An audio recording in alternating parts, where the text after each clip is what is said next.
Bill boy. Hope y'all had a good weekend as well. How's everybody doing? Hello, hello. Let me switch over to art camera so we can have a look and see, get an idea of what it is that we are working on today, which is this little baby. I've got there's another work in progress that's been sandwiched under it, which is waiting. This is very unfinished and extremely waiting for us to finish this so we can work on it. But this is what we're going to be working on today. Oh, but y'all, before I get started, let me tell you, I have had a day. It's only 4:30. Well, okay, it's more like 10 to 5 now. But I have had a day. It has been quite the Monday. This requires some preface, and I don't know if it's very interesting, but never mind. We'll try anyways. Turnip, thank you very much for the lurk. In the meantime, thank you. Hope you're having a wonderful Monday. So, here's how my Monday started. My Monday started with 2 notifications. One was a notification from the Postal Service to say that they were delivering a parcel today within, sort of a specified 4-hour window. And I was like, okay. Now, since I'm the only person in the house and the parcel's being delivered to the house, I want to make sure that I'm going to be somewhere where I can hear the doorbell and get straight to the door if they are delivering it, right? I'm not going to be in for much of tomorrow. So, if they try and deliver it tomorrow... Oh, God! If they try and okay, so... listening out for the doorbell. And because I'm listening out for the doorbell, I feel like there's certain stuff that I really don't want to do. I don't want to jump in the shower because I'll miss the doorbell, and I don't want to be running to the door with, sort of a towel wrapped around me and shampoo in my eyes because, that's scary and not very fun, especially if I lock myself out in so doing, which has happened before. Hello, Joe. How's it going? Lovely to see you. Welcome on in. I'm just relaying some stories about my day. How have you been? How are you? It's good to see you. Okay, so I don't want to jump in the shower, so I didn't do that. I didn't want to be in the kitchen because sometimes if there's too many noises happening at once in the kitchen, like the sink is running and the air fryer is preheating, or the kettle's boiling and I'm washing a mug at the same time, the kitchen is on the other side of the house to the front door, so I may not hear the doorbell if I'm in the kitchen and there's too many noises happening. So I put off eating until 2 in the afternoon. Or drinking anything that required a kettle until 2 in the afternoon. And for a good period of that time also held my pee. Guess what? Eventually, at about 10 to 1, I decided to just go and see. Maybe it just went through the letterbox. Some other stuff went through the letterbox, but not the parcel that they were meant to be delivering. So I thought, okay. Does this mean I'm safe to go have lunch and stuff? Or are they going to try and deliver it all today? Or is there going to be like a second delivery later on? I don't know. But now I'm stressed because this parcel did not turn up during the stated time. It still says it's out for delivery for today, though I am highly doubtful that that's the case. And there's going to be nobody at home for most of tomorrow. Which means... I don't know. Will they try and deliver it again on Wednesday if that happens? I honestly have no idea. So that's my one thing that happened. So I put off doing a lot of the normal sort of, get ready in the morning things that I would do, like stick the kettle on, have a shower, yada, yada, yada, because I didn't want to miss that doorbell. And then by the time all that passed, I no longer had time to do, like, some of those things, like have a shower. So I'm going to have to do that later on. Yay! Because it also just kind of, it messes with when you know that there's something that's going to be coming at some point fairly soon, you don't want to start anything large and then have to get pulled out of it as soon as so I couldn't really get a lot done today because of it, because I knew that at some point the doorbell may go. I don't know what's going on. Anyways, so there was that, and then I had an email that came in at about 6:30 a.m., it turns out. I didn't see it until 9, because that's when I tend to check my emails first in the morning. Also, hello, Dan. Welcome in. Hello. Joe says the way to summon a courier is to go to the bathroom or start cooking dinner. It's so true. Samantha said, I just arrived and Sammy's having a shower after stream, Samantha. That's not appropriate. TOS is not happening on stream. Or I just have to put up a BRB screen, and that would be extremely boring. Anyways, but hi, how's it going? Welcome on in. Don't worry, I'm not during stream. It can wait. Anyways, that's fine because I've scheduled it now, and I understand it's in the system. Okay. But anyways, so parcel waiting time meant I basically couldn't do anything else all day because I didn't know when the doorbell was going to go. It didn't go within the specified schedule window, which meant I got very, very anxious because I don't like when things don't go according to the plan that I have either set or been told about. Okay, so the second thing is I get an email at about 6:30 this morning. I see it at around 9 from someone who just has a couple of quick questions and wants to know if I can just quickly have a chat over like a video call about it. And like, sure, that's fine. That's not a problem. I'm quite happy to do that. However, my history with this person tells me that the last time they said they had a couple questions and wanted to just jump on a video call to ask about them, I replied to that email and had said, because I happen to not have any other sort of appointments that morning, I was like, sure, I'm free anytime this morning. By which I meant, like, I don't have any other appointments, so feel free to nominate a time that is good for you, and then we can meet at that time, and I can answer whatever questions you got, right? Because I'm spending, I was in the house that day, so I was, like, dooting around, with my laptop across the various rooms where I take my laptop when I'm working during the day.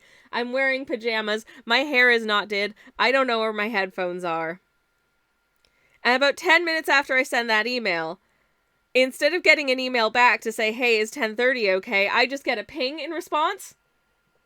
Meanwhile, I'm still in my pajamas. My hair hasn't been did. I don't know where my headphones are, and I'm standing in my kitchen, right? So I was a little bit nonplussed because I was not prepared for that. So I get an email from this person today to say that, hey,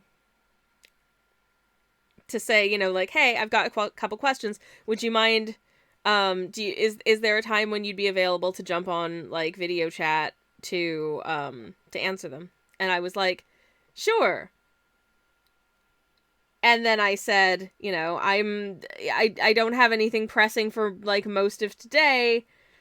Just let me know when, right? Anyways, but I am expecting this person to just randomly call me out of the blue at literally any time. So I spend a good 2 hours sitting, looking as nice as I possibly can, given the fact that I haven't had a chance to do my hair yet because I haven't showered because I'm waiting for the postie to deliver something, and I don't want them to ring the doorbell when I'm in the shower. So I spend the first couple hours of the morning just sitting and waiting for this person to possibly just, like, call me whenever. Which, please don't, no. You can't just expect a person to randomly, be able to drop whatever task they're working on, just, at the drop of a hat, in order to jump on a video call, which is more demanding of your resources than just, like, a phone call, which I also don't like, unbidden and unplanned, but go off, I guess. But instead, I get an email back, based on this precedent, it's what I was expecting from this person, right? But instead, I get an email back to be like, oh, today's not good for me, actually. Could we do, I think, like, another day this week? I was like, if it's so not pressing, then just ask me the email. Just ask me whatever question you want in an email, and I can type it up to you within 24 hours of receiving that email, like the professional human being I am. It's not going to be easier to ask me on a video chat. I promise it never is. Just send me an email. Anyways. So I'm like, fine, here's a day when I have a little bit of time, because frankly, I am incredibly busy this week, working on all kinds of stuff. I hate it, and I'm very stressed. But this person comes back with a meeting, like a calendar meeting request for 8:30 in the morning.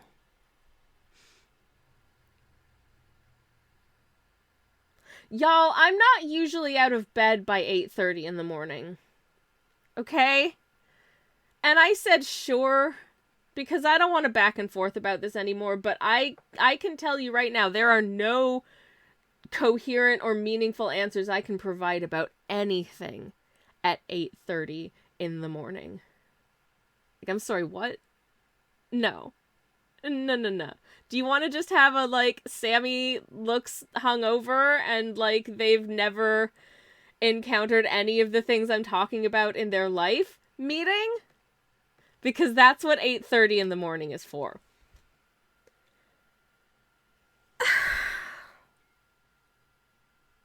Y'all, I'm tired. And it's only Monday. And my week is very busy. So I want to paint some little books. Anyways, let me catch up with chat. Hello. Joe says, they totally did tell you what time, right? And you hung around the whole day. And, okay, so the postie gave a, like, window of hours to expect. It was, like, 9 to 1 or something like that. But by the time 1 o'clock rolled around, there was nothing. But there had already been post delivered. So I was like, okay, is there going to be a second postal delivery? Because that's not usual, but I'm not discounting it. So it kind of just effed my entire day at that point. So, thanks. Yeah, Samantha says, I've so often put off getting a comfy dress when I'm expecting a package because I'd rather not risk getting hate crime by the delivery. Seriously. Ugh. So frustrating. It is so annoying how much we have to, like, plan our lives around, like, when is the delivery person gonna show up? And when they don't show up on time and you're like, I would like to be comfortable now, but I can't. Because I'm waiting for the thing. I can't start any tasks either. Because if you start a task, then the thing will happen, and then, you know, you won't be able to complete. It'll take another 5 hours to get started on the task again. And so then you just have an uncompleted task, an unfinished task for the rest of your life, because it's like, well, that task was interrupted, so I can no longer work on it. And I just know they're gonna try and deliver the thing tomorrow exactly when I am out of the house, like, doing enforced networking or something awful. It was a bad. I had to take a stress nap like 3 o'clock and just go lie down for 10 minutes. Not because I was especially tired, but just because I was so done. So I want to disappear into the world of books. Turnip says, unlurking briefly to send, hearts and tea with a biscuit being dunked in it. Thank you very much. I will have a sip of my tea. Hello.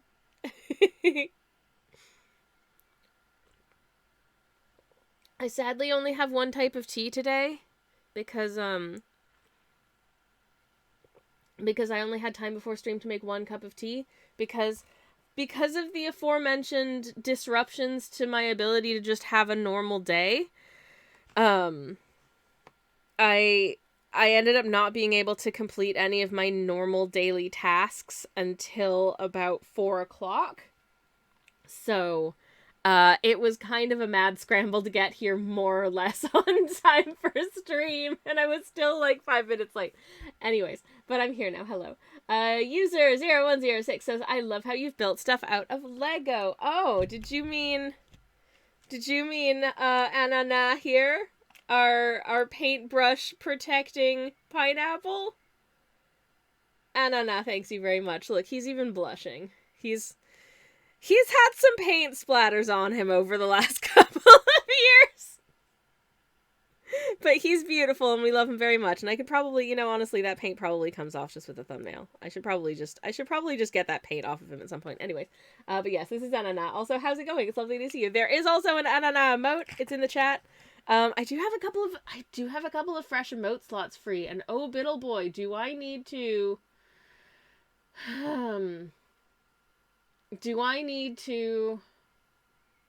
design some more emotes? I do. I've got, I think, 2 animated emote slots and 2 non-animated emote slots. So, I'm working on it. Adds character, says Joe. Aw, thank you. Thank you. Samantha says, I've been expecting a package since last Wednesday. Apparently they tried to deliver, but couldn't. And like, I was home all day. I know you didn't try. But they're supposed to be trying again the next working day, and apparently they have not worked a day since. Oh my god. What is going on? What is going on? I recognize that I'm sure it is to do with like criminal underfunding of the actual postal service, because it feels like the actual postal service is having some struggles in the last couple of years. As far as I'm aware, you still can't use this. It has been over a year, and you still can't use the self-service machines at the post office to post any anything larger than letter post that's going internationally, which is a real pain in my backside as somebody who sells things on the internet, and often a lot of people who order from me are from like the States or Canada or Germany or other countries that aren't the UK. And I love you, and I'm happy to do it, but man, I miss the self-service machines. As a space alien who doesn't always want to have to interact with humans, or God forbid, the one in the center of town, you have to take a number and then you sit down and you wait 40 minutes in order to post a parcel. It's a lot. Actually, my local post office in like my neighborhood is amazing. It's inside a supermarket. But also there's rarely much of a queue because it's, a smaller neighborhood one. So, shout out to the people who work there. I would shout them out by name, but I only remember the name of one of them. His name is Tony, and he is the best guy. He's very cool and very good at giving me stamps. Love those people bunches. They are amazing. Do they not collect pick up like parcels to post them like from me personally? Maybe.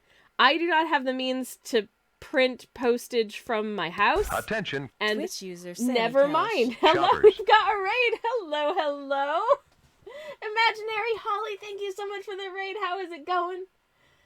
Welcome on in. Hello. It is lovely to see y'all. Welcome in, everybody. How are you doing? Holly, how was your stream? I would love to hear all about it. Welcome. Cloak and Coffee, hello. How are you doing? I hope you're having a wonderful Monday. Welcome on in. Leaky, hello. I'm going to ignore that key smash. Are you okay? Freddy Dingo, how is it going? Lovely to see you. Welcome on in. Also lovely to see you as well, Leaky. Welcome. Happy Inadequate Coder, welcome. How are you doing? Thank you very much for the follow. Hello, friends. How's it going? I guess I didn't copy and paste the raid message. Oh, jeez. Is that something I need to delete from the chat, by the way, Leaky? Just let me know. Anyways. CPL Gaming, welcome in. Imaginary Holly, thank you very much for the follow as well. Welcome. Holly, what were you up to on stream today? I would love to hear all about it. If there's anything you would like to share with the stream here, I would be very happy to share it with the class as well. CPL Gaming, thank you very much for the follow. Welcome on in. Hello, friends. It's lovely to see you. As you can see, it's 30 minutes into stream, so obviously I have not started painting yet. Oh, goodness gracious. But for anyone who isn't familiar with me, hello, welcome in. It's lovely to meet you. My name is Twitch user Sammy Kallstrom, a variety streamer. I do cozy art streams on Mondays and Thursdays, and I do cozy game streams on Fridays and some Sundays. On Fridays, we're currently working our way through a very special save of Hollow Knight, where I tip the scales of karma, and I don't save one character, and I rescue another character that I've never done before, and I'm very excited about it. But today we're painting a little bookshop with a couple little guys. Will my camera autofocus today? Because it did not last the stream. Oh, would you look at that? It's remembered how to autofocus. Fantastic. It's a couple little guys just looking for things in this beautiful little bookshop. So that's what we're up to today. Hopefully, we'll finish painting it. Who knows? Holly says we played The Wild at Heart, which is a super cute game. Ooh, I don't know it, but that sounds rad. Just the name tells me it sounds like a lot of fun. I am going to get a shout out for Holly in the chat if I can. There we go. There we go. There's Holly's shout out is there in the chat. If you are not following them, go give them a follow. And if you're new here, hello and welcome in. I will in just a if I can get welcome the fuck in. There we go. Okay. If you want to see what my artwork looks like when it's done, it's deeply silly. I will say that it's deeply silly. But I'm a traditional artist. I do mostly watercolors and other related wet media, kind of stuff like this. I'm liking doing a lot of things with backgrounds and landscapes and little guys these days. This is a piece we did recently of just doing some tobogganing in an imaginary mountainous region of Quebec for funsies. This was a lot of fun to do. But yeah, that's the kind of shenanigans we get up to here. Mostly traditional art. I also do lino cut prints sometimes. This one we did for the Lunar New Year. Just a little wood dragon for the year of the wood dragon. And this is I did use some gold paint there, so I popped in a little animation so you can see. Look at them shine. Look at them shine. Anyways, that's the kind of stupid shenanigans that we have to get up to here. And hello. Anywho, let me get another shout out for Holly in the chat, because I can do 2 different flavors of shout outs, so why not? There we go. And Holly, thank you again so very, very much for the raid. I really appreciate it. Gumby, hello. Gumby says Sammy makes cool art. Aw, Beans. You're too kind. I don't know what to do when people say nice things. It breaks my brain a little bit, but I appreciate it. I really do. Happy and Adequate Coder says, I love that wood dragon. Oh, thank you very much indeed. Thank you. I really appreciate it. Forgs are never silly, says Leaky. Oh no, forgs are serious business. Here's Terry the Forg Mage. I'll pop him into chat. He is a friend of the stream. He is a froggo. He loves to go on adventures and drink tea and practice his magic. As you do. Anyways, what's Virus Windows Defender summary? Go away, I'm trying to read my chat. Sorry, I just had a silly pop-up. Anyways, Lathan, hello, how are you doing? Lovely to see you. Welcome on in back for more books. Hell yeah. We're gonna finish painting them today, maybe. Why would I say such a thing? Because I'm absolutely setting myself up for failure now. Oh no. Holly says I'm gonna have to dash and get some dinner, but I think my lot are in lovely cozy hands. Oh, thank you very much indeed, Holly. I really appreciate it, and thank you for trusting me with your community. I hope to do an okay job. And thank you again for the raid. I really appreciate it. It was lovely to meet you and you wonderful people. Thank you so much. Leaky says, Terry is not related to any similar forks, but I don't know of whence you speak, Leaky. Terry is not related to anyone. Terry is simply his own little guy. Samantha says, apparently it's forg season. I saw several on my walk today. Oh, how exciting. How wonderful, exciting stuff. Ooh, I just got a notification from Discord. Forg friends I saw on my walk today. Ooh, yes, we've got a Discord, by the way, if anybody wants to join in. Pics in Discord, says Joe. Hell yeah. I popped a link. I cannot look at Discord on stream or it legit breaks my computer, but I shall check it out later. Thank you for the exclamation mark Discord as well, Joe. There is a Discord that we have. It is a quiet place, but we have fun there. If you ever want to share things to do with, sort of any artworks that you're working on or cute animals that you see, or foods that you've made, or like crochet projects that you're doing, we love to see all that kind of stuff. As well as if you stream, let us know when you stream in the self-promo channel. And if you want to know when I stream, I pop a schedule up there and I try and remember to notify people when I'm live. But it is a quiet place, but we have fun there. CPL says, I love forks. There are loads in my pond at the moment. Oh, that's so exciting. Sadly, I do not live in a very froggy neighborhood. I wish I did, because I obviously love them very much.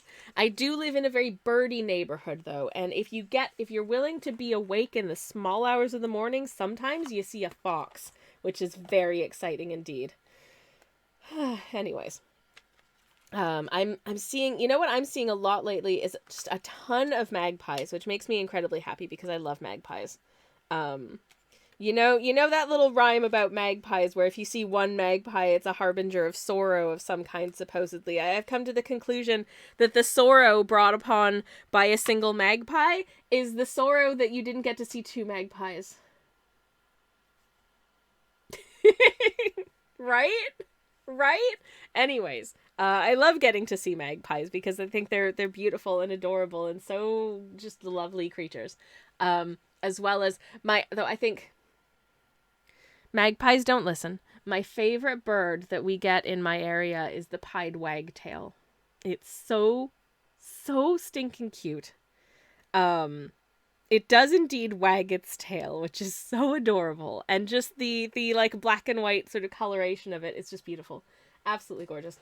Aoife, hello, welcome in. How are you doing? It's lovely to see you. Welcome, welcome. How are you having a Monday? Are you having a Monday? I hope you're having a good Monday if you are. Um, I was having a day earlier, but I think my day is on the up and up at the moment, which is really nice. Is it a salt and peppery fox named Sammy? I'll be honest, it was the color of like street lights at 4 a.m. I think that was actually the only time that I've seen a fox in the neighborhood, because we legit had to get up at 4 a.m. And out of the house by 4 a.m. in order to travel to London to catch a Eurostar for 9 a.m., which, oof, ouch, that was painful. Would not do it again. I think if I need a 9 a.m. Eurostar out of London and I ever need to do that again, I'm just gonna have to get a hotel room, like, next to St. Pancras. So I can just roll out of bed at, like, 7 instead of 4. Because the only good thing about that was that I got to see a fox, which was pretty freaking cool, to be fair. Anyways, having a great Monday, says Aoife. Oh, wonderful. Glad to hear it. Very, very glad to hear it indeed. I'm going to take a sip of my tea because I've been real chatty. That was a good brew. Sadly, I only have 1 cup of tea today, which I'm very sad about because I only had time to make a single cup of tea. So I don't get to be quite as much of a beverage goblin as I normally would be. But that being said, I take it back. I did get a drink out of the fridge, and it's Mountain Dew, which I bought recently from the Asian grocery shop, because it was the only one that I've seen recently that is one of these, like, regular mainstream soft beverages, which I never drink. But part of the reason I never drink a mainstream soft beverage is that they've all got sweeteners inside them. And this one does not. This one has just water, sugar, and flavoring stuff. I tell you what, I don't remember what Mountain Dew tastes like. I don't think I've had it since I was probably a teenager. So, I don't know. Should we go on this journey together? Is this a mistake? I guess we'll find out. Ooh! I guess this is happening. Oh my god, this is happening. Okay. All right.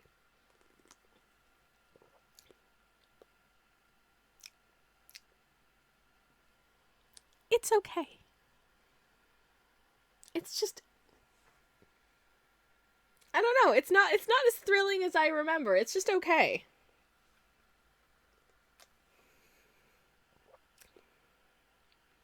It tastes very similar to me to, like, just a Sprite. It's distinctly lemony, I think. It tastes like lemons. Yeah, it's very sweet. Tastes like lemons. But, crucially, it doesn't have sweeteners in it, so it's delicious. For anyone who doesn't know, I am a vehement non-enjoyer of like artificial sweeteners or even like non-sugar based natural sweeteners in beverages. I just find that they are I think I just have a sensitivity to them and they just don't taste good to me.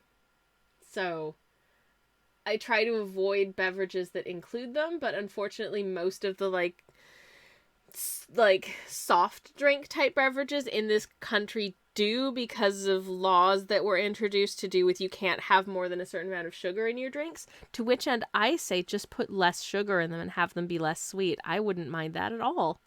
Anyways, that's one of the things I like about tea. I can just choose to have it not be sweet at all if I want to, or if I do want it to be sweet, I could just add some sugar to it. This has 7 spoonfuls of sugar. No, it doesn't have 7.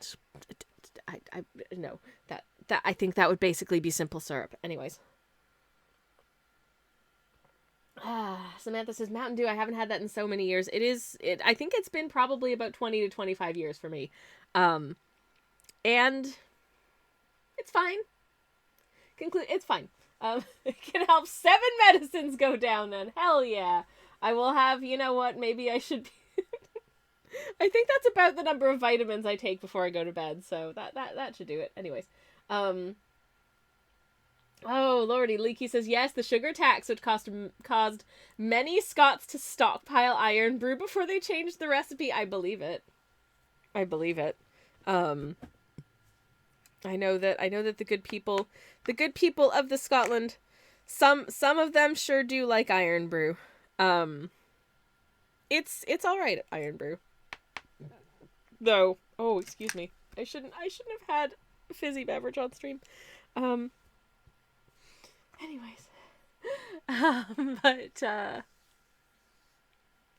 I think I haven't had iron brew in probably about probably like, I don't know, it's been many years, like my 20s maybe. Anyways, CPL says, how long have you lived in the UK? It's going on, hold up, 11 years. It's going up 11 years. There was a terrible drawing redeem that I think got lost in the influx of the raid. I think you're right, because I remember that and then I totally forgot about it. Thank you so much, Samantha.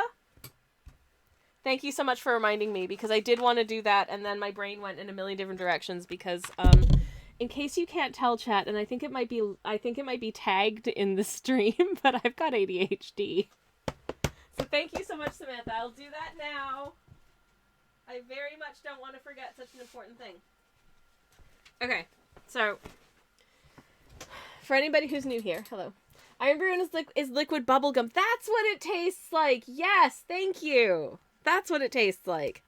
Bubblegum is a very nondescript flavor to me. By which I mean it's very distinct, but like if I had to tell... I read somewhere once what bubblegum supposedly is flavored like. And it was like... It was like...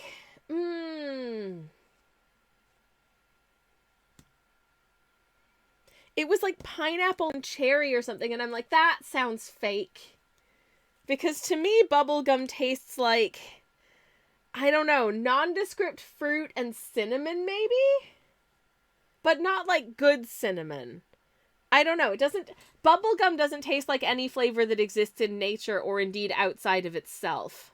So I call shenanigans on any of the supposed flavors of bubblegum. No, anyways. Let me pop up and make sure that I know what the terrible drawing time redeem was. I should explain for anyone who's new here what the deal is with terrible drawing time. Where did you go? Old-timey mid-Atlantic me. Oh jeez. Okay. All right. So I've got a couple of layers of lore to explain. Let me put an explanation for terrible drawing time in the chat. Exclamation mark terrible drawing time. So for 5,000 channel points, I've got 5 minutes or less to draw a character or concept of your choosing from memory or sight unseen on the terrible drawing canvas. This is our current canvas. I keep meaning to take the old terrible drawing canvases and like put them on Discord or something so you can make fun of me. And I keep forgetting to do that. Anyways, Nick says weird me fact about half of the bubblegum flavored things I taste like banana. Banana's another one that I get out of it. Yes, I agree. There is a bananariness to it, but not like proper banana, like banana sweets, I guess. But also, I definitely also get cinnamon. I don't know. It's confusing. Anyways, hello, Nix. It's lovely to see you. Welcome on in. Anywho. Is that a rat with impressively strong back muscles? Who, me? No, no, no, no, no. I'm clearly a bear. Have you seen how hairy I am? Like artificial banana flavoring. Yeah, like banana medicine. Mmm, deliciousness. Anyways, the other thing I need to explain is because I'm supposed to be drawing old-timey mid-Atlantic me. So there's a channel point redeem whereby for 5,000 channel points, I have to affect the old-timey mid-Atlantic accent for 5 minutes, which I'll give you a flavor of. You know, it's kind of like one of these. Do you remember in those old movies from the 30s and 40s when people used to talk like this, and they never did in real life?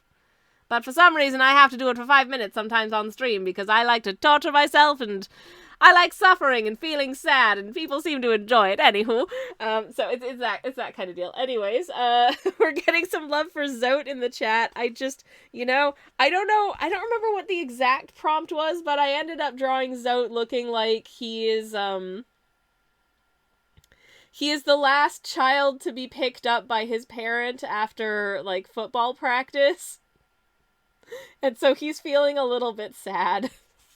And that is entirely because I recently got the neglect achievement on Hollow Knight stream. And I felt really bad about it. I almost cried. Even though he's a dick. He's a massive dick and does not want you to rescue him. And yet, I just have too much empathy, clearly. It's what he would have wanted to submit. Exactly. Anyways, I'm going to set a timer for 5 minutes, and then I have to draw myself in my mid-Atlantic guise. So I shall try my best. Where is the timer? 5 minutes on the clock, starting now. Let's remember. Can I remember what I look like? It's less likely than you think. What is the shape of my nose? I'd say it's more or less sort of a one of these type dealies. Like that. Okay. And then I've got some eyes.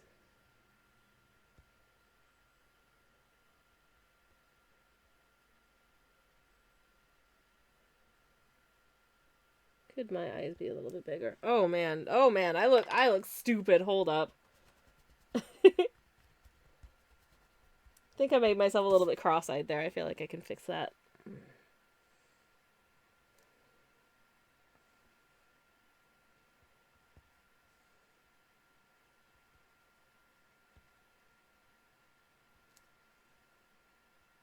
There we go. If the eyes don't look right, just make them bigger. But of course, this is me. This is my mid-Atlantic self, which means I don't just give myself a mouth. I have to give myself that classic sort of 1930s, 40s like overlined lipstick deal. So we've got like a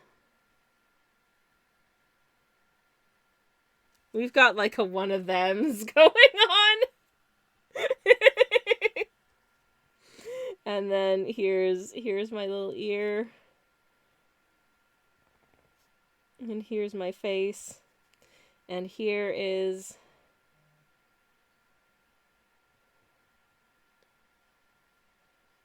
my hair is in appropriate waves,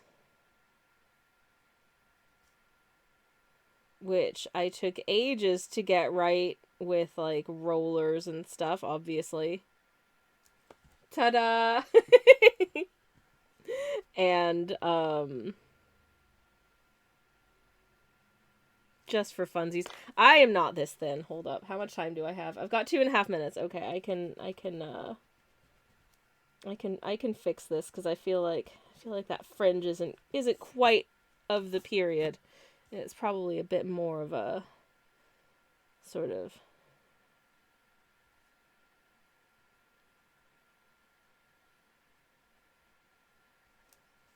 there we go. And then obviously I'm a chunkier lass, so I need to get some chunks in there.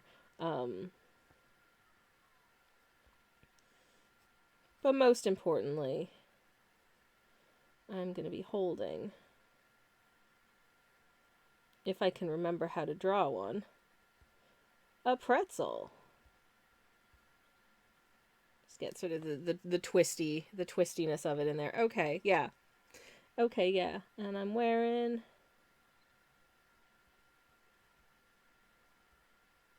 some kind of cute little blouse cardigan combo that would be very, very cute of the period. Actually, I feel like the hair, it kind of does this like poof on the one side. You kind of want to make it kind of poof. You kind of want it to poof a little bit, and then it kind of does this. Like more like that, I think. More like that, I think. It's a whole thing. But yeah, so that's the look. That's the look. That's my old-timey Mid-Atlantic self. I look so grumpy. Anyways, so that's terrible drawing time, I guess. I hope you're happy. And I am indeed holding an all pretzels. There is also an all pretzels about. Oh, Samantha's put my Mid-Atlantic self in the chat in case you're curious as to what it looks like when I'm not trying to do it from memory. And wouldn't you know it, it's better, but never mind. Anyways, I hope you're happy. That's it. That's me. I don't draw selfies very often for good reason. Anyways, but yeah, that was fun. Anyways, very happy, says Samantha. Oh, good. I'm so glad. I'm so glad. You're looking grumpy because someone just redeemed the old-timey accent. It's true. Why do I do this to myself? It's probably because I like crying and feeling sad. No, I don't. I do not. Anyways, yes, thank you, Timer, and that's terrible drawing time. Thank you, everyone who didn't leave in disgust during that segment. I do appreciate it. So let me tell you what we're painting with today now that we're, 53 minutes into the stream, and I'm about to actually paint. Wow, that's impressive. So I've got this Shadow Black Gansai paint set, which has a lovely set of nice muted colors. They look like this when they have been swatched out. I really like them. I think they're really nice and fun to work with.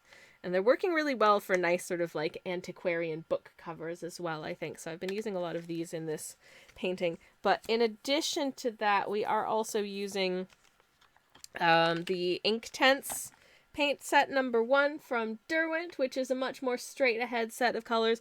I also find really useful when I'm doing sort of like nice sort of semi-precise, because it's me, line weights, because it is permanent once it's dry, so you're not going to experience any unfortunate lifting when you're trying to line stuff, which is just fantastic. Alright, but I'm painting in this bookshelf right now, and I really want like some more red books. I think I don't know. I feel like the red books are looking good, so I want to continue with that. So I'm gonna pick up a little bit of the reddish black. Also, the box that these Gansai paints come in, it specifically refers to them as Japanesque color, which is just a fantastic word I have never heard before, and I don't think is a real word, but I suppose it's meant to be evocative of these paints are from Japan, therefore they are Japanesque color. Why not? Love it. Absolutely love it. I'm adding some of the poppy red from the Inktense set, just so it's not quite so dark, and give it a little bit of vibrancy, but not too much. Not too much, because I do want the book covers to be a little bit muted for the most part, as you can probably hopefully tell. Just gonna wet this down just enough. Okay, let's make some of these book covers red. Yay! I'm honestly really nervous about completing this. This book cover is at a weird angle, but that's fine. I'm honestly kind of nervous about completing this painting, because at the stage when it was just a sketch, I was like, oh, I don't know about this piece. Is it working? Does the perspective work? I know it's a little bit wonky in places, but do I care? No, not really. And then I got to the point where it was sort of half colored in like this, and I'm like, oh yeah, I get it now. I get it. This is working really well.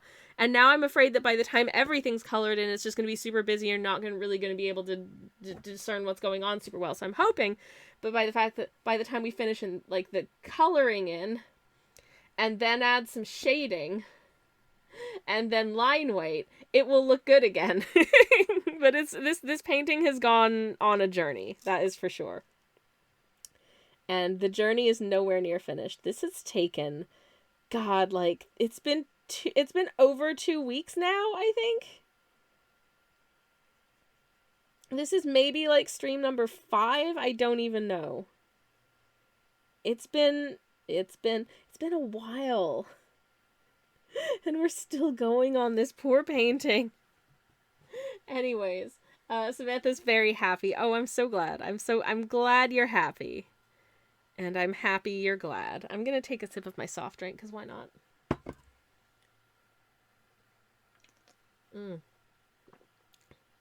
Yeah, it's fine. Actually, I don't hate it. I don't think I would rush out to buy a Mountain Dew again, but, you know, as an experiment, it's been interesting. Okie dokie. I'm gonna do these. There's like 2 books here. And I'm gonna make both of them red. Because why not? It is, I've talked about this before on stream, but one of the things I find really, really kind of quite strange is having to affect randomness, but having to be deliberate in so doing. So, like, I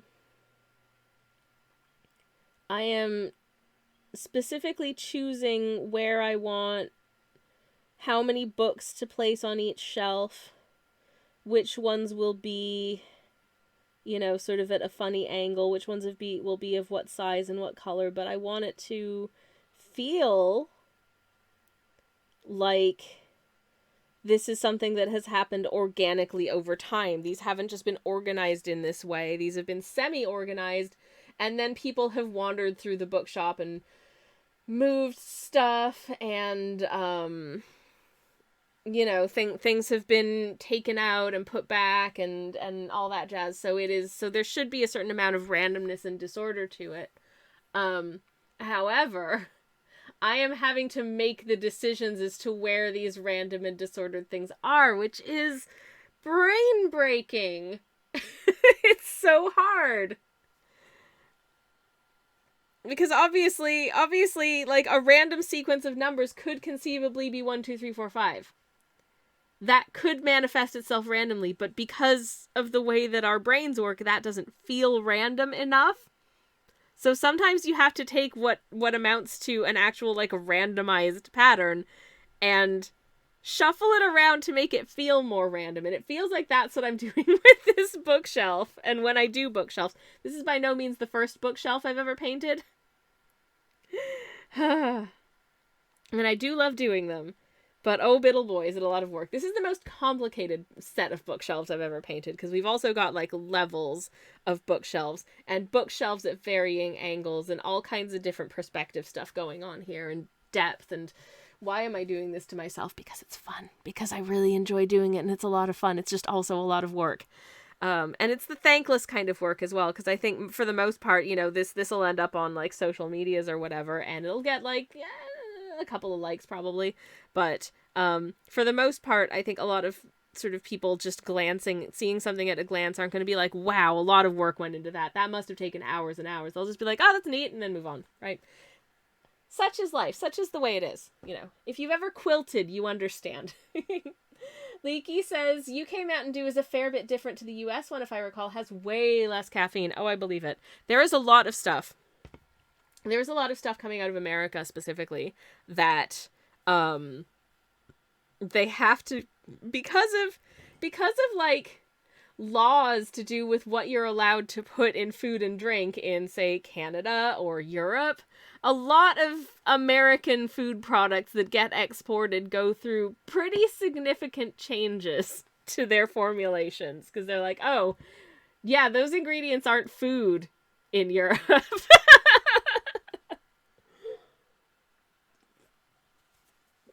And sometimes, you know, it makes me a little bit sad that if you go to buy rainbow sprinkles, like hundreds and thousands here in the UK, they are significantly less vibrantly, you know, you'd get in the States, and Canada for that matter, you'd get like, you know, like these, I remember these like vibrant reds and blues and bright yellows and greens and yada yada. Here in the UK, it's like you get like pastel pink, and you get bright yellow because they use turmeric to dye it, but like the green is wishy-washy. You're lucky if you get blue. It's just so much sadder. And yet, I know it's because they're looking out for our, you know, general health and well-being. Theo, my friend, thank you so much for the lurk. Lovely to see you lurking, as always, my friend. Hello, hello. Samantha says, yeah, you're not allowed to just poison your customers in Europe. And you know what? I wholeheartedly support not being allowed to just poison your customers. So, apart from, like, nostalgia for sweeties that you can't buy here, I wholeheartedly support not poisoning your customers. I think that's, in general, probably good practice. For sure. For sure. But yeah, how was everyone's weekend, by the way? How were y'all's weekends? I hope you had a good ones. I did some recipe testing yesterday, and I don't want to spoil it because it's for an upcoming YouTube video that I think is going to be quite fun. I don't want to spoil what it's about or what I'm doing in it, but I will say that I think there is a distinct possibility, and this is, as you know, this is a reasonably not too rowdy, not too horny, though it is intended for adults, stream.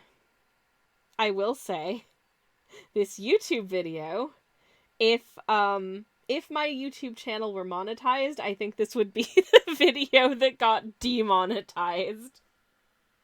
I think there's gonna need to be, like, a Patreon-only set of outtakes of things that I would not have been able to say even on YouTube. I will pop a link to my YouTube channel in the chat in case you're curious as to what I do there. I do also have a super secret second channel where I post stream VODs. There's a link to it somewhere in the Discord. I don't publicize it super often because, I don't think a lot of people want to watch VODs of the stream, and, like, it's fine. It has, like, 5 subscribers, but if you ever do want to know where VODs go after I stream, and it will take me a couple weeks to get any VOD uploaded to there just because of the amount of time it takes for me to have to edit out any of the music that I use on my streams in order to post them to YouTube, because I'm only allowed to have one YouTube channel that uses my Epidemic Sound subscription unless I wanted to pay like an extra £10 a month, which I do not, because my VOD channel is not monetized either. Anyways, oh my, spicy content. Here's the thing, Samantha. It's not spicy at all. In fact, it's quite bland. There's just a lot of terminology that to our modern ears sounds pretty rude. And obviously, therefore, I will get innuendous about it, which is a word now because it is me. And I simply can't not. But, oh dear. Yeah. So that's something that's happening. I'm going to put some red books over here as well, but I think I'm going to slightly modify the red and add a little bit of, what is it? I think it's mango. To it. Just so it's a little bit less of this burgundy and kind of more into the realm of like maybe oxblood. Sweetheart, my moderator / spouse in the chat says dick. That is all. Okay, yes, I'm making a video about spotted dick. Spoilers. But I think you're going to enjoy it. I'm having a lot of fun with it. I've learned some interesting stuff. Every time I think I've reached the end of my investigations in these videos, I discovered that, but wait, there's more. There's so much more to spotted dick than you think. And I cannot wait to share it with you all. 'Cause, yeah. I have some more filming to do later this week. I'm hoping if my hair is good on Friday, I might be able, and I've got the script fully finished by then, I might actually be able to complete filming and then start on the editing and maybe have this video up by the end of the month. That would be super rad, wouldn't it? But we'll see. We'll see. If you've seen any of my videos, you know, I have a tendency to go off on tangents, get sucked into research rabbit holes, start to lose my mind a little bit, usually whilst attending to topics that you might think are pretty standard everyday stuff. But no, actually. But wait, there's more. Oh no. Anyways, the first version was interesting. Sucked into sweetheart.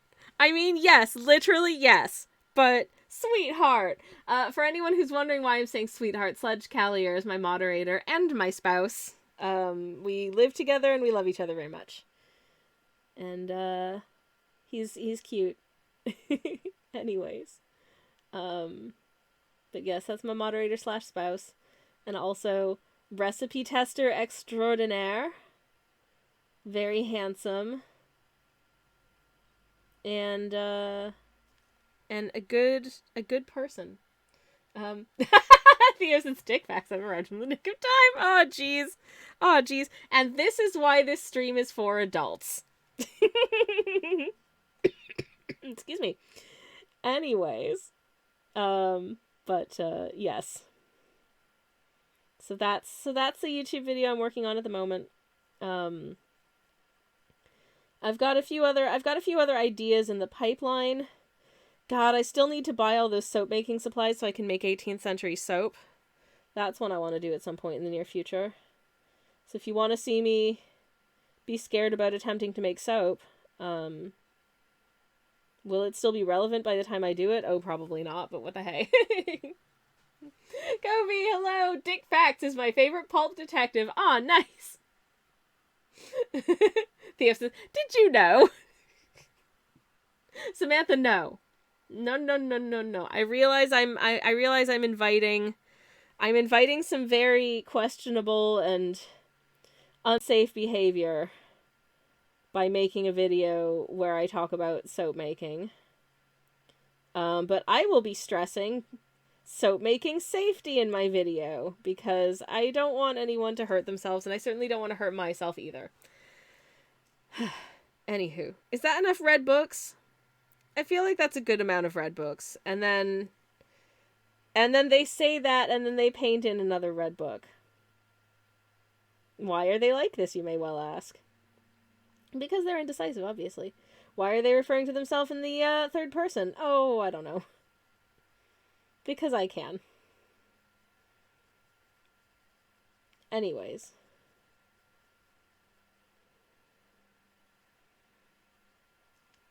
There we go. Anyways, my pronouns are she or they. Emphasis on the them these days, if I'm being honest.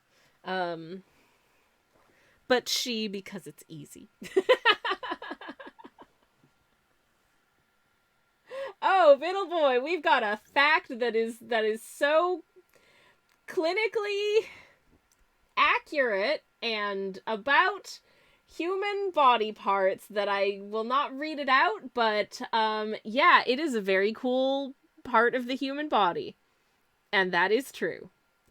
And it's cool. Are there purple books? Hell yeah, there are purple books. There's a purple book. There's a purple book. That one's kind of purple.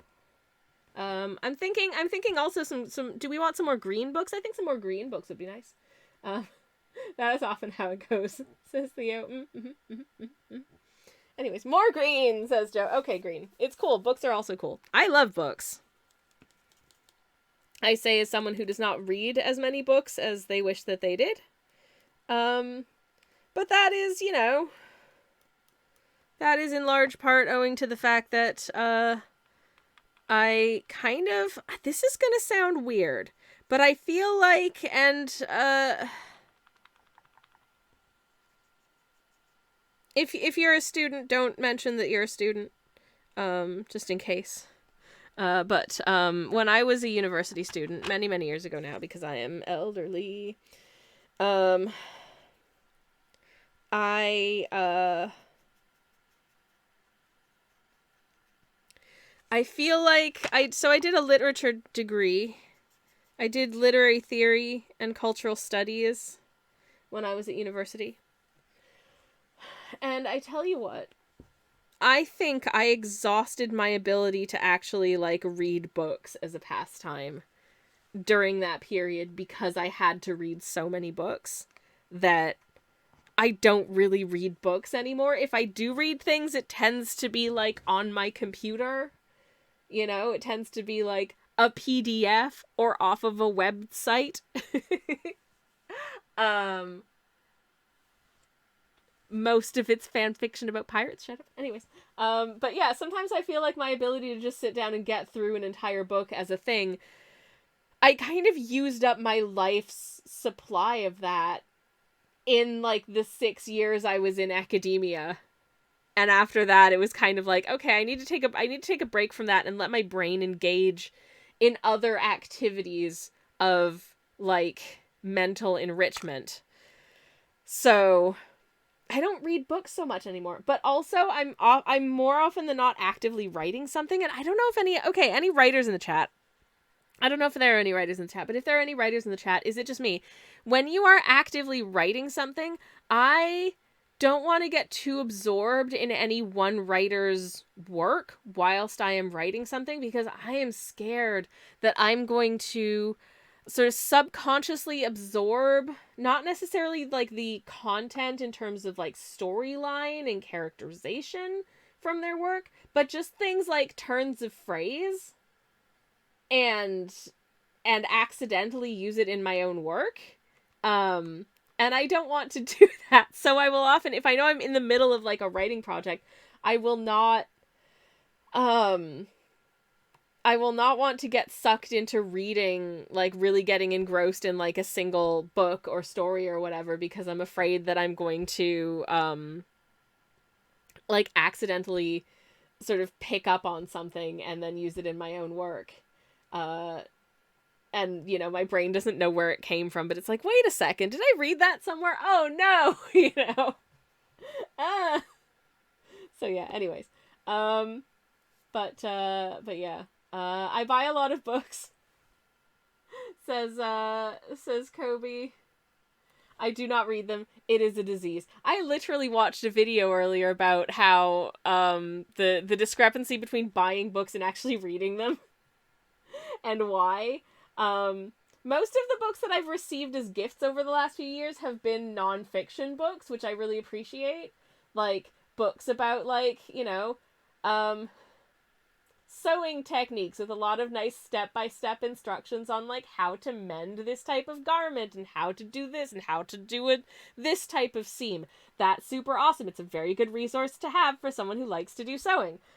Another book was all about, like, different methods of coffee brewing. That is totally my bag. I love that. I like these kinds of books because I can just go to, like, a section and be like, aha, and refer to a thing. You know? Likewise, recipe books, that kind of thing. But just sit down and read a novel, I would love to do it, but I just don't anymore, and it's sad, and I probably should, but it's hard. And it's rare for me these days. Oh well, anyways. But also I think the amount of reading that I have to do as part of my, like, day job, which is all very dense sort of descriptions of clinical research and that kind of thing, and publications, and it is mind-melting. So, yeah, it's tough. But yeah, Kobe says, oh yeah, it's happened to me. It's why I'm trying to either go for niche history or fiction. Ooh, both is good. Joe says, I buy a lot of books. I read a lot of books. They are often not the same books. Sometimes they are. I am a bookworm. A bookworm. Just a worm dragon. Hell yeah, I love that. I did draw a little paper dragon a little while ago, sitting on top of perching on top of their pile of books. which was a lot of fun to paint. I'm thinking of doing a print of it at some point, actually. I don't know if that would be of interest to the book people, but I think it's nice. You did, asks Joe. Yes. Hold up. I'll show you. In just a second. Samantha says, yeah, it's all too easy to pick up some of the voice of another writer when you read a lot of them while trying to write. Exactly, and that's what I'm really scared of doing. So sometimes I will tend to just go into a minor, not full, but like minor sort of media, like, withdrawal, just so I don't end up writing something that sounds like, you know, I don't know, like if I'm writing a screenplay and it's like, why does this dialogue sound like the Gilmore Girls? And it's like, oh no, that's because I was watching the Gilmore Girls when I wrote that scene. Problems. Leaky says, I've never been able to read books. I'm too easily distracted. Only exception was The Hitchhiker's Guide to the Galaxy, which I read multiple times. That's the other thing. It's like, oh, I could enjoy a new piece of media, or I could just enjoy the same piece of media again, which isn't necessarily a problem. Actually, I don't think that's nice and good and comforting, and I definitely go back to the same media again and again. There are so many movies on my to-watch list that I haven't seen lately, but you know what I have seen? Oh, the same movie like 6 times a year. You'll never guess which one. Hilariously, speaking of, I'm just looking for the Paper Drake art. There it is. Shout out to anyone who knows the translated titles of any of the books here. Because I had a lot of fun. I had a lot of fun trying to think of titles for the books, and they're all very good. Anyways, poetry books are great, says Theo. Yes, you open a page, read something, and think about it for days. Ooh, hell yeah. And you only have to read for a few seconds or a minute. Love that. Absolutely love that. So cute, says Joe. Oh, thank you. Theo says, I love that dragon and their books. They love their books very much too, as you can see. They're just a little friend. I do love this type of dragon that's like made of paper. I think it's really, really cool. It's a cool concept. And also was a lot of fun to draw. Anyways, Leaky says, yeah, if I'm in the mood for a new movie to watch, I end up on Star Trek for the Voyage Home or The Intern way too often. Hey, fair though. Good choices. I love especially the one with the whales. Oh my god, it is a classic. Joe says, I would totally buy that. Please let me know when it's up on your store. Will do. There should be a shop update at some point in the near future. I don't want to say when exactly because I don't know. But I will let you know. I do have a shop, by the way, everyone, which is, yeah, in case you're curious, there's a lot of art prints and stickies and pins, and other silly nonsense. A couple of very old books, if you want to see, my slightly older artwork, as well as some baking recipes, because they are graphic novel / cookbooks, because oh, goodness knows, I can't just be decisive about things, can I? The answer is no, I cannot. But anyways. But yeah, that is a thing that you can get. Ugh. There was not enough paint. There's not enough paint. Paint, get on brush. Get on brush. No, that's too much. Ah, beans. Okay, anyways. No, it's fine. It's fine. This is an acceptable amount of paint, actually. I just want to make sure that none of my books are, like, significantly more sort of saturated / colored in than any of the others. Otherwise, I feel like it would look a little bit weird. So I want to make sure it's kind of equalized. I do find that these paints tend to kind of lighten down a little bit as they dry as well, which is kind of cool. But yeah, Leaky says, hello, computer! Okay, if you have not seen, I felt like that was a little too dark, so I'm gonna go over it with a very slightly lighter wash and see how that does. If you haven't seen Star Trek for the Voyage Home, yada yada yada, spoilers, I guess, for a movie that is as old as I am, so it's about 40 years old, because I'm approaching 40. Basically, they They time travel back to the 1980s. At least I think it's supposed to be the 1980s. They time travel back to the 1980s. It's Star Trek, so, you know, they're from the future. They time travel back to the 1980s. And one of them is trying to use a computer, but because, of course, they're in the future where you can just talk to your computer. And, so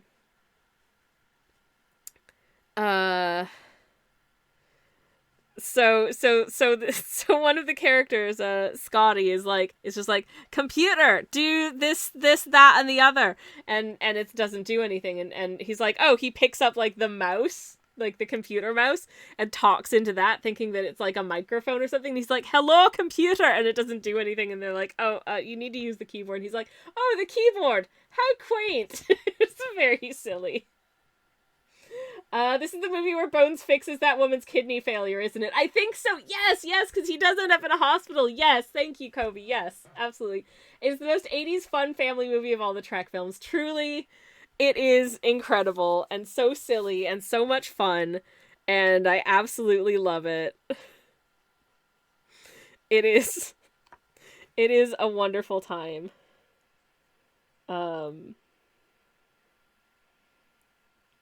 5,000 out of 10 do recommend Star Trek for the... In fact, now it is obviously, it's called Star Trek for the Voyage Home, but I always know it as Star Trek, the one with the whales, because there's whales in it. Apologies again for the spoilers.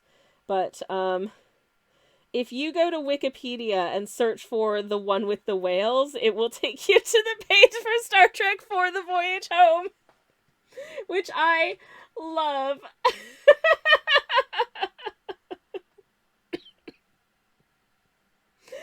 Anyways, excuse me. I want to see it, says Theo. Oh, it's great. You would love it, Theo. It is so much fun. It is so much fun. Iridescent Aria, also hello. How's it going? You're really downplaying how flirtatiously he says it. I am so sorry. I tried my best. I don't think I know how to flirtatious.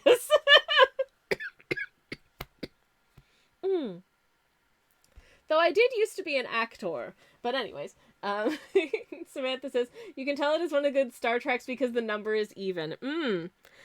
Oh boy. I wanted to... So I did something silly once, a few years ago. Some of you may remember that I used to be on a podcast where we reviewed films, and for the most part we had like a list of films that we reviewed and watched, but we each got to choose our own movie, and I picked Star Trek the Motion Picture because I forgot just how incredibly slow it is. Have you seen Star Trek the Motion Picture? Because damn.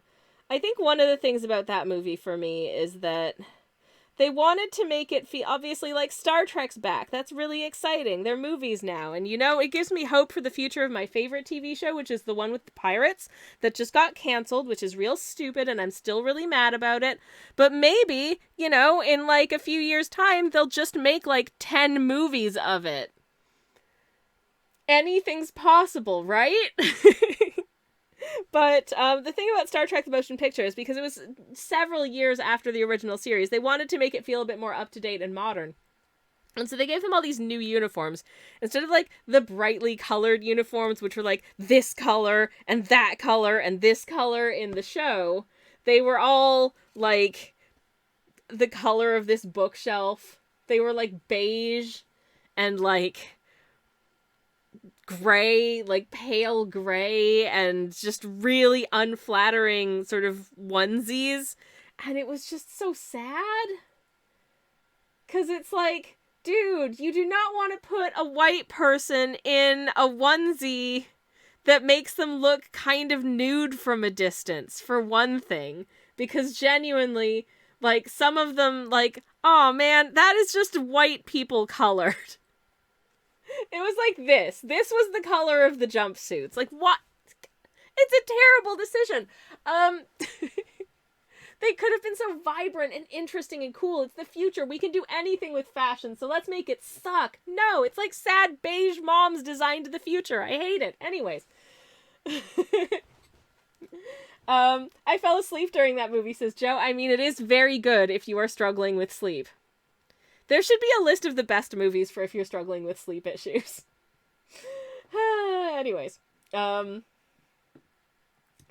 wow. Kobe says, to be fair, it worked. Humpback whales are no longer endangered, and part of that is credited to the movie.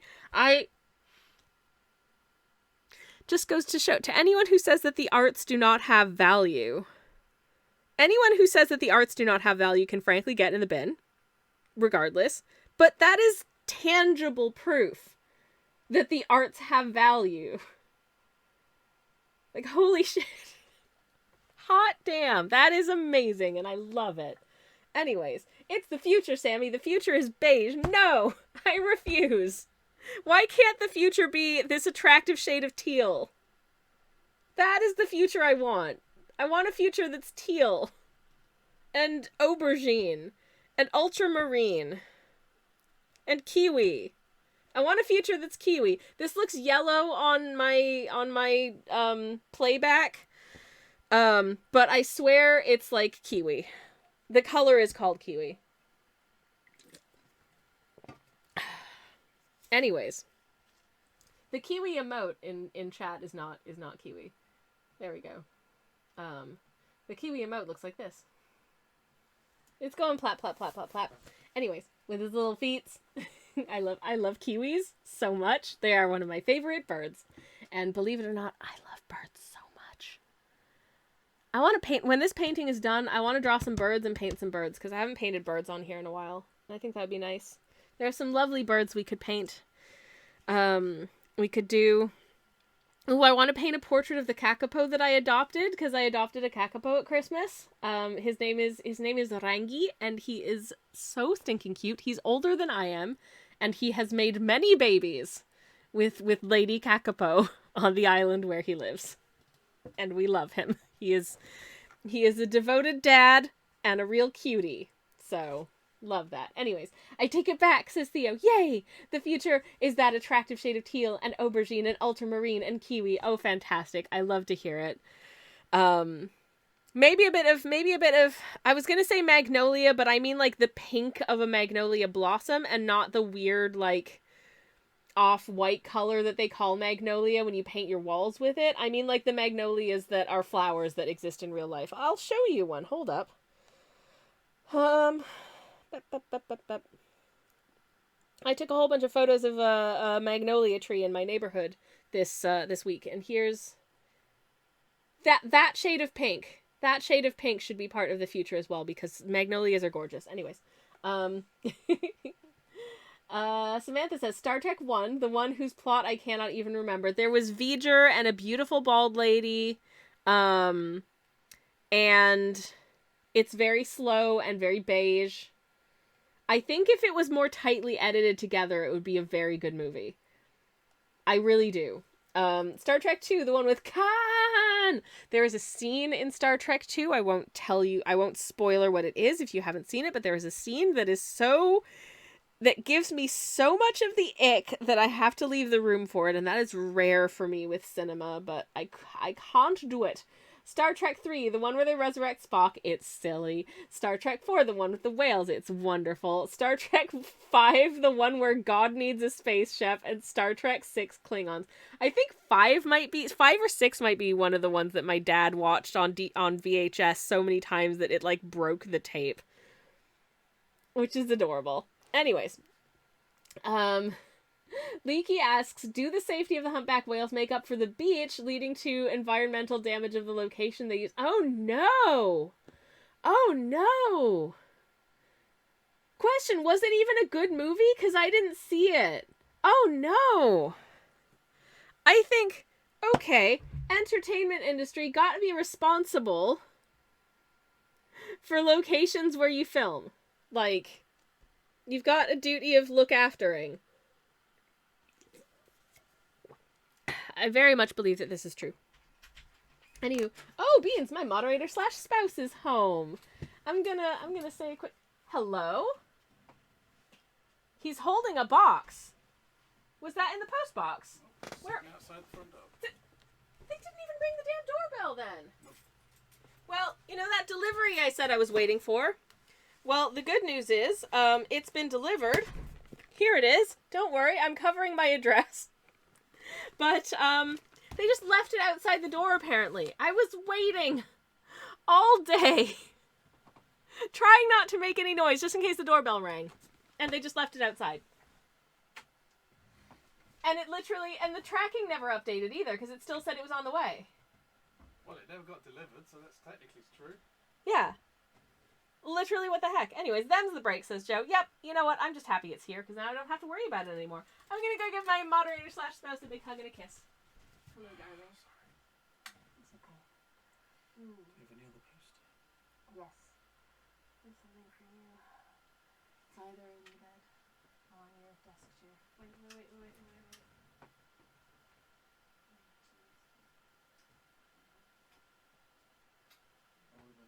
I left work early, and then... What happened? What do you know what happened? Well, you said you left early? Yeah, and then got a 35 in the matter of minutes, all good. Uh-huh. And got an 8. Mm-hmm. And sat there for 10 minutes. Oh, boo. Sorry, babe. And got to the bottom of the road and sat there for a bit. Oh, babe. Well, I'm glad you're home now. Yeah, Go have a rest and make yourself a nice cup of tea. I need a pee, so I'm glad I'm home. Oh, dear. Anyways, that's my moderator slash spouse, everyone. The loveliest person in the world delivered my parcel to me, which was apparently just sitting outside the house.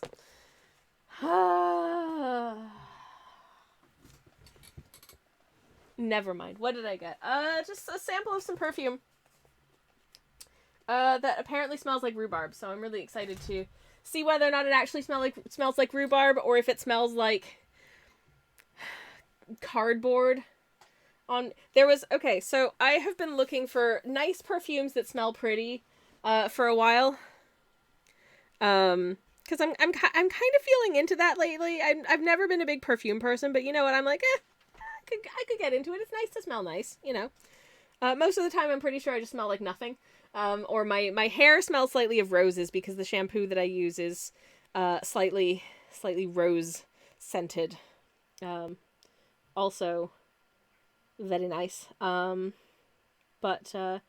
so I've been looking for smells that I like. I have a whole bunch of, as such, I've got a whole bunch of these tiny little, like, sample spritzers, like little mini bottles of perfumes that I know I'm never going to want to use again. I'm like, what do I do with them?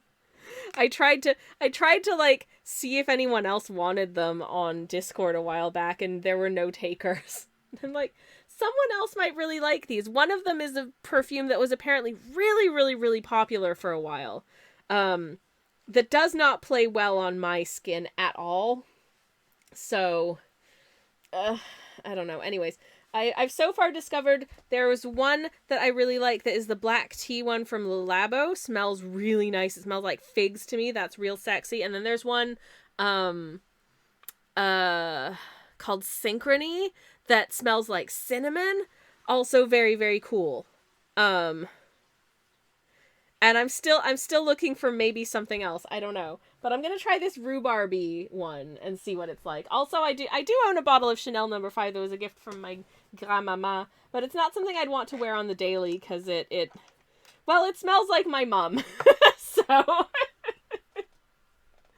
So it's an occasional sort of comforting scent because it reminds me of home. But it's not an everyday smell for me. Anyways, rhubarb, says Aliki. Oh. Now that German tongue twister song is running around my head again. Aw, jeez. I don't know it, but that sounds amazing. Theo says, a couple of years ago, the lovely oil I'd been using for years and years got discontinued, and I have no idea where to start looking for anything new, because I can't go into shops to just smell things. Aw, jeez. If you know what the smell notes were like, I can see if I've encountered anything that has similar ingredients. If you want, let me know. Samantha says, after that they did two The Next Generation movies, which were overall bad. Generations, the one with William Shatner in the afterlife, I remember it well. First Contact, it's great, but has a sexy Borg, I remember it well. Insurrection, Planet of Eternal Youth, and the Federation just wants to do a colonialism. Yup, I remember it. Insurrection, correct me if I'm wrong, anyone who's seen this Star Trek movie, it felt like a long episode of Star Trek The Next Generation. That was it. That was the movie was an episode of Star Trek The Next Generation, feature length. To me anyways. Nemesis something something, Romulan clone of Picard something something, Data has yet another brother. Yeah. I saw Insurrection in the theater when I was visiting a friend who lived in Vermont at the time. And um I remember we got into a minor traffic accident on the way there because someone was pulling out of an underground car park and didn't look to see if there was any traffic oncoming, and therefore dinged the back of our car, like bumped into it on the way out of this car park, and then tried to allege that he didn't do anything wrong when speaking to to us over the phone about it, or possibly to the insurance company, I don't know, but was just like, well, these young people in the other car. It's like, sir, anyone can see that you bumped into them. Like, come on. Anyways, so that's what I remember most about Insurrection. And yeah, I think I should have a look at beard oil, says Theo. Ooh, very soft and nice, but how do you do that from home? I have a couple shops that I buy stuff from. I would also, honestly, there is a big community for, like, skincare and things that smell nice on Reddit. I would potentially do a little pop a Google search for what you're looking for, plus Reddit, and see if there's anyone who's like, yeah, I know a thing that smells like this. Because I had that issue once because I wanted a perfume that smelled like a hair product they used to sell at Lush and discontinued. And found out that there was a perfume made somewhere in the States that's like a perfect dupe for it. Unfortunately, the shipping from the States to here was like 148 pounds for, like, literally something about the size of one of these paint pots. So I decided it wasn't worth it. Anywho, save those samples in case you need to spritz your CV for applying to work at a large law firm, says Leaky. Somehow I don't think I ever want to work in a law firm, but also why? That's wild. Anyways, though that being said, if I did want to go into business and finance, it may not be the worst thing having a CV that smells like Santal 33 from Le Labo. Anyways, you're lovely. I will have a look. You're lovely, Theo. And good luck. But yeah. Samantha says it felt like a long, bad episode. Yes, exactly. Yeah, adding plus Reddit tends to help a lot with anything. Just generally, like, I'm not a big Reddit user, but I do genuinely find if you're looking for a specific thing, or if, like, something's not working and you need, like, actual solid advice, sometimes the best way to find it is to just search Reddit, because otherwise you'll just get a bunch of trash results or, like, ads. Genuinely. Samantha says, then we have the reboot film, Star Trek. The timeline is effed. Now there's two Spocks. Into Darkness. We really like the Wrath of Khan, so we remade it. Oh my god. The thing I remember most about Star Trek Into Darkness was seeing it in the theater, and there was someone in the theater who left their phone on, and instead of, like, switching it off when it rang, they just let it ring out until it stopped, and went to voicemail. And then, like, a minute later, we just heard, like, just go outside and answer it, or switch off your phone. Like, whichever, but just leave, please. Anyways, that being said, they weren't interrupting a great movie, so, like, who cares? Samantha says, yeah, then we have the reboot films. Beyond, Idris Elba was marooned on a planet, and now he's a terrorist. I don't really remember that movie either. It was okay, I think. Oh, that's a Legally Blonde reference. That's something I haven't seen, because I am very bad at consistently consuming media, as we can tell. And then there's Galaxy Quest, which isn't a Star Trek film, but also it's the best Star Trek film. It is the best Star Trek film, damn it. It's great. I enjoyed Galaxy Quest. It's a good time. I'm gonna do a sort of brownie orangey book cover now. And I'm gonna put one on both Attention. sides of Twitch user Sammy Kelsch. Shoppers. Hey, Acorn! Thank you so much for the raid. Welcome on in. I was just about to paint some books. Thank you for interrupting. It's lovely to see you. Welcome on in, everybody. Hello, raiders. Welcome. Let's see who is here. Capri Terra, hello, welcome in. How are you doing? Hope you're having a lovely Monday. Also, Nordic Snowdrops, hello, welcome in. Thank you so much for the wild nuts, everybody. I appreciate it. Friendly Frogs, hello. It's lovely to see you. And I love your username so much, by the way. Xenia, hello, welcome in. How are you doing? Lovely to see you as well. Ghosty Gale, welcome. And Marzaplant, hello, friends. And Acorn, of course. How was your stream? It is wonderful to see you. What'd you get up to today? Hello. Let me get a shout out in the chat for our lovely friend, Sad Little Acorn. If I can spell correctly, that would be great. K1 Cav, hello, welcome in. How are you doing? Lovely to see you as well. There's the link. If you are not following Sad Little Acorn, go do that. Because they do really, really lovely stuff. They do some games and stuff. They do some art and stuff. They're a very cool person. Have to immediately raid and round my cat for up. Oh my goodness. Okay, no, go take care of it. It's all good. Thank you so much for the raid. I really appreciate it. And I'll see you later. Kev says, hi, all well, thanks. Nice library pick. Thank you. I have been laboring at this bookshop for, oh god, it feels like as long as I worked in a library in real life, which was 12 years. Feels like I've been working on this piece for 12 years, but 12 glorious years. Sexy years, if I do say so myself. Anyways, the time, says Kev. Thank you very much. I appreciate it. If you are just joining in the raid, hello, and welcome in. Ghosty Gale, thank you so much for the follow. Thank you. Welcome on in. But yeah, if you're just joining in the raid, hello. My name is Twitch user Sammy Kelsch. First name Twitch user, last name Sammy Kelsch. Thank you so much for the follow, Friendly Frogs. Thank you. Oh, goodness. And thank you as well, Xenia. Welcome on in, everyone. Thank you very much for the follows. I appreciate it. Gail says, I'm a baby librarian. I've been at it for maybe 2 months now. That is so exciting. Congratulations. I hope you have a wonderful time. It is an incredibly rewarding career, and there are times when I very much do miss it. So I absolutely love that for you. But yeah, hi. My name is Sammy Kelsch. I'm a Twitch streamer, variety streamer of various flavors. I do art streams on Mondays and Thursdays. I do game streams on Fridays and some Sundays. They tend to be very cozy, even though sometimes we play Assassin's Creed. But I'm a traditional artist. I do mostly watercolor and other wet types of media, like inks and sometimes gouache and other such things, as well as the occasional lino cut print. I haven't done one in way too long, and I really want to do another one, so hopefully that'll be coming fairly soon onto the stream. Today we're working on this bookshop, and I'm really hoping to maybe get all of the flat colors done before we finish today. I don't think we're going to get it all finished. I think that might be a Thursday job now, but never mind. That's because we're having fun, damn it. That's okay. If you want to see what my work looks like when it's actually completed, I can show you what a completed artwork by me looks like. Let me find something that I painted that you can look at. Hold up. Wait a minute. Here's one. I like this one. I think this was a really fun one to do, so I'll share this with you. This is our gnome husbands, friends of the channel. They are also stream sticker, by the way. We do have stream stickers here.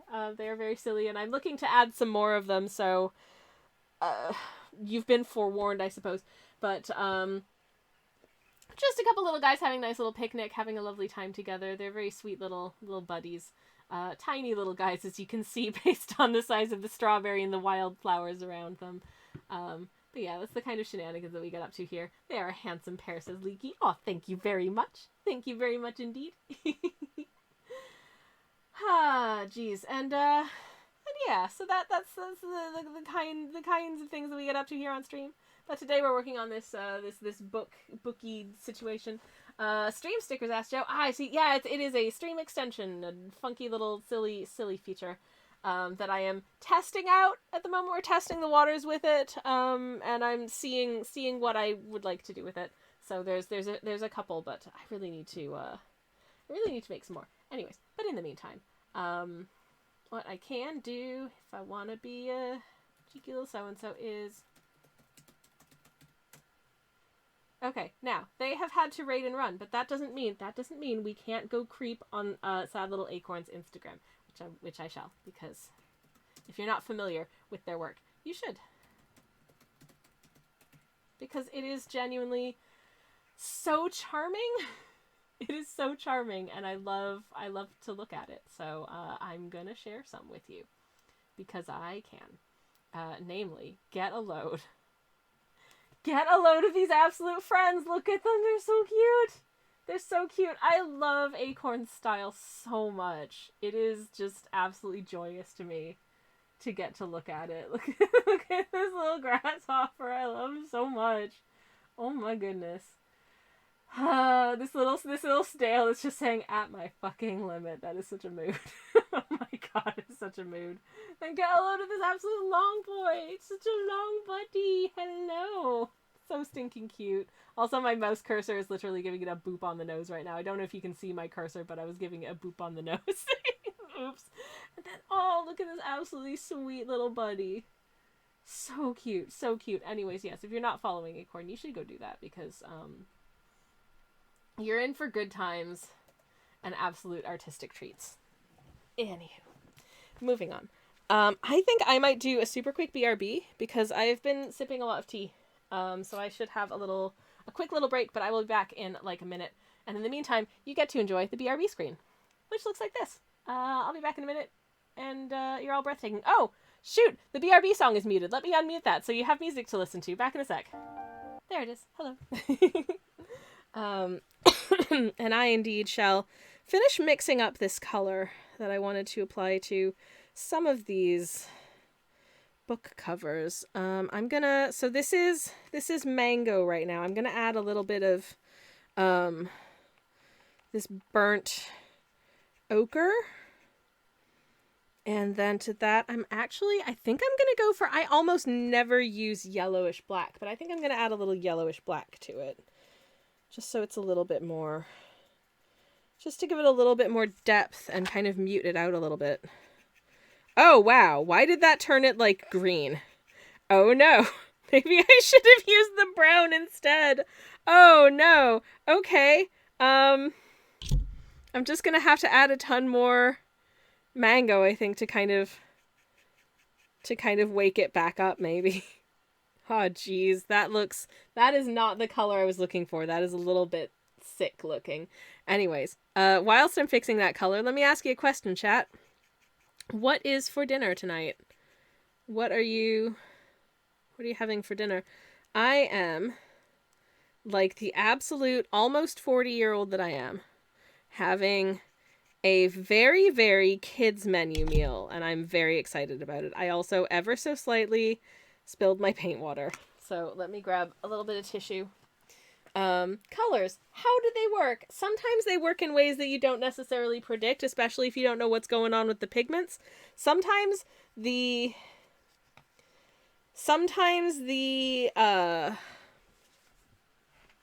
the color looks like sort of in the pan is not what it looks like when you actually like activate and work with it. Like, it really doesn't. I want to demonstrate this to you. Just one second. You need to see this because it is crazy. Hold up.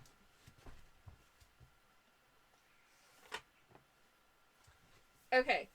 So this is the Viviva colored sheet paint set. This is the watercolors. And I just want you to see, because this blew my mind a little bit when I first used these.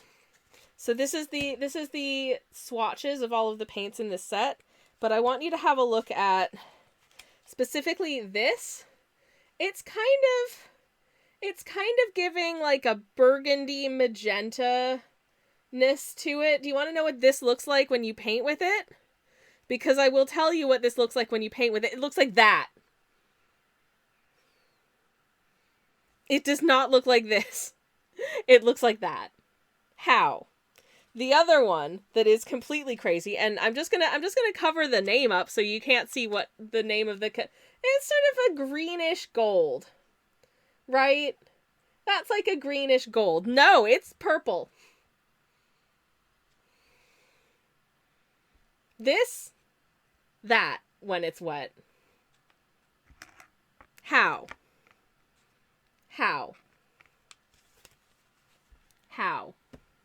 Wizardry, that's how. I love these. They're amazing. But it is a real testament to the fact that you can't necessarily go by what it looks like when you're just looking at a pan, which is why you always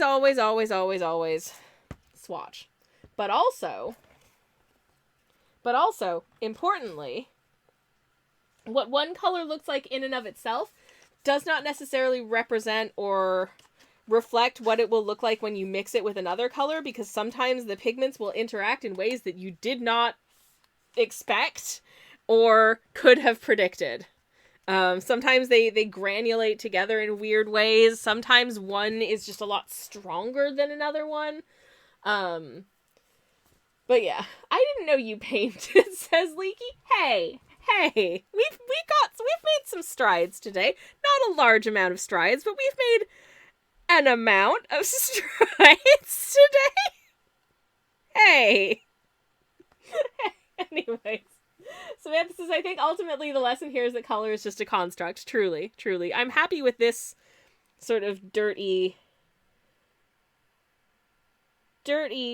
light, sort of golden brown, though. I think that's a good color for a set of sort of vintage books to be dotted about these shelves. Anyways. Golden books. Texture like books. Anyway, what was I gonna say? Joe says, yep, took classes at school, even sold some. Oh, Joe paints!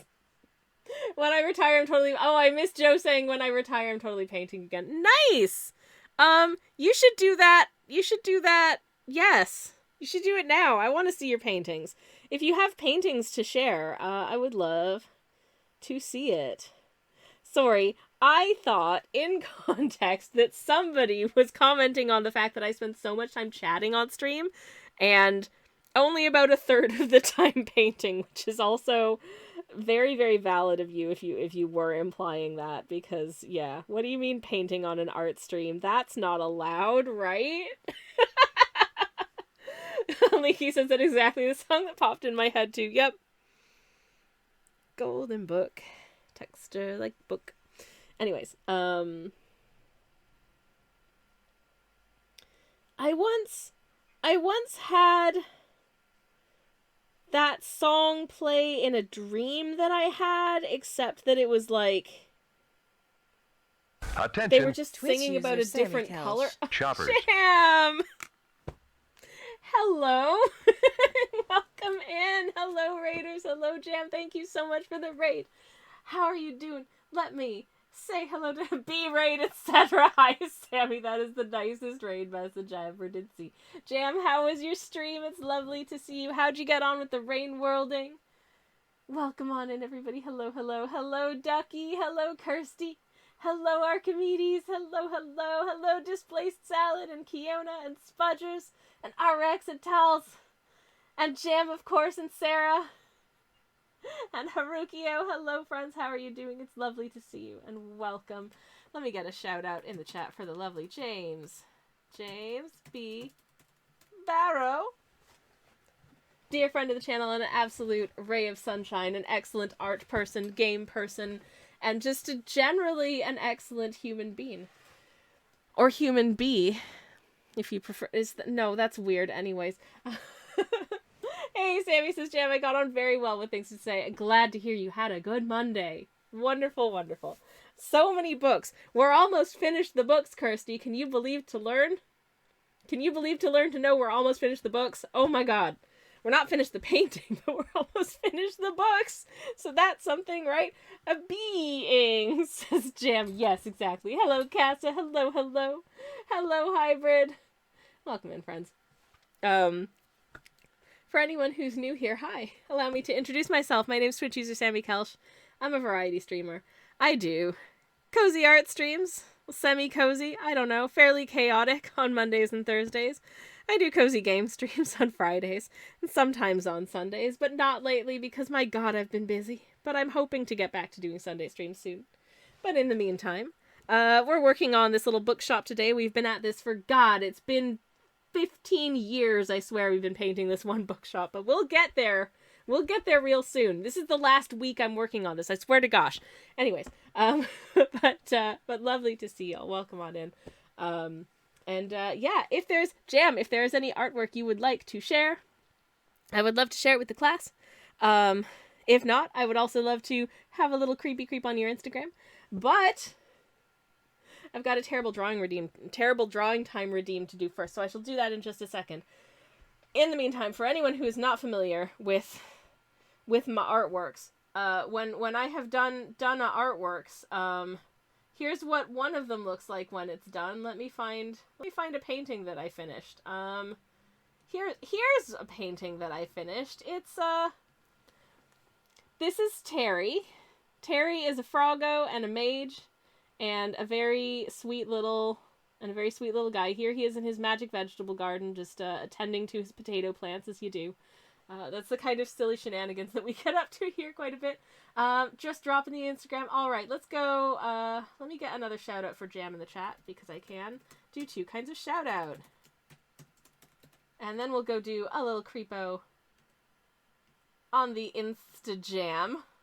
Just see what I did there? Do I regret saying that? Almost immediately I did. Why am I like this? The answer is a resounding I don't know. But somebody has been working very hard doing amazing work for Rain World Art Month. I confess, Rain World is not a game that I have first-hand experience of, in as much as I haven't played it myself, but I am loving living vicariously through the artwork that is coming out of this month. It's making me want to play it so super bad. So super bad. Get a load of this. New alignment chart dropped. Sammy is chaotic cozy. I would love for that to be my alignment. Truly. Truly I would. That's amazing. Thank you, Samantha. But yeah, get a load of this. It's so good. Jam, I'm loving your Rain World art so much. Look at the okay, there's something in the background here with teeth, and I love it so much. I don't know what's happening, but it's chaotic and scary, and I hope that little slug cat's gonna be okay. Oh my goodness, just again, every time you do something that's glowy, I am just in awe of how you manifest glow because it looks so good. Speaking of, get a load of this glow. That's heckin' gorgeous.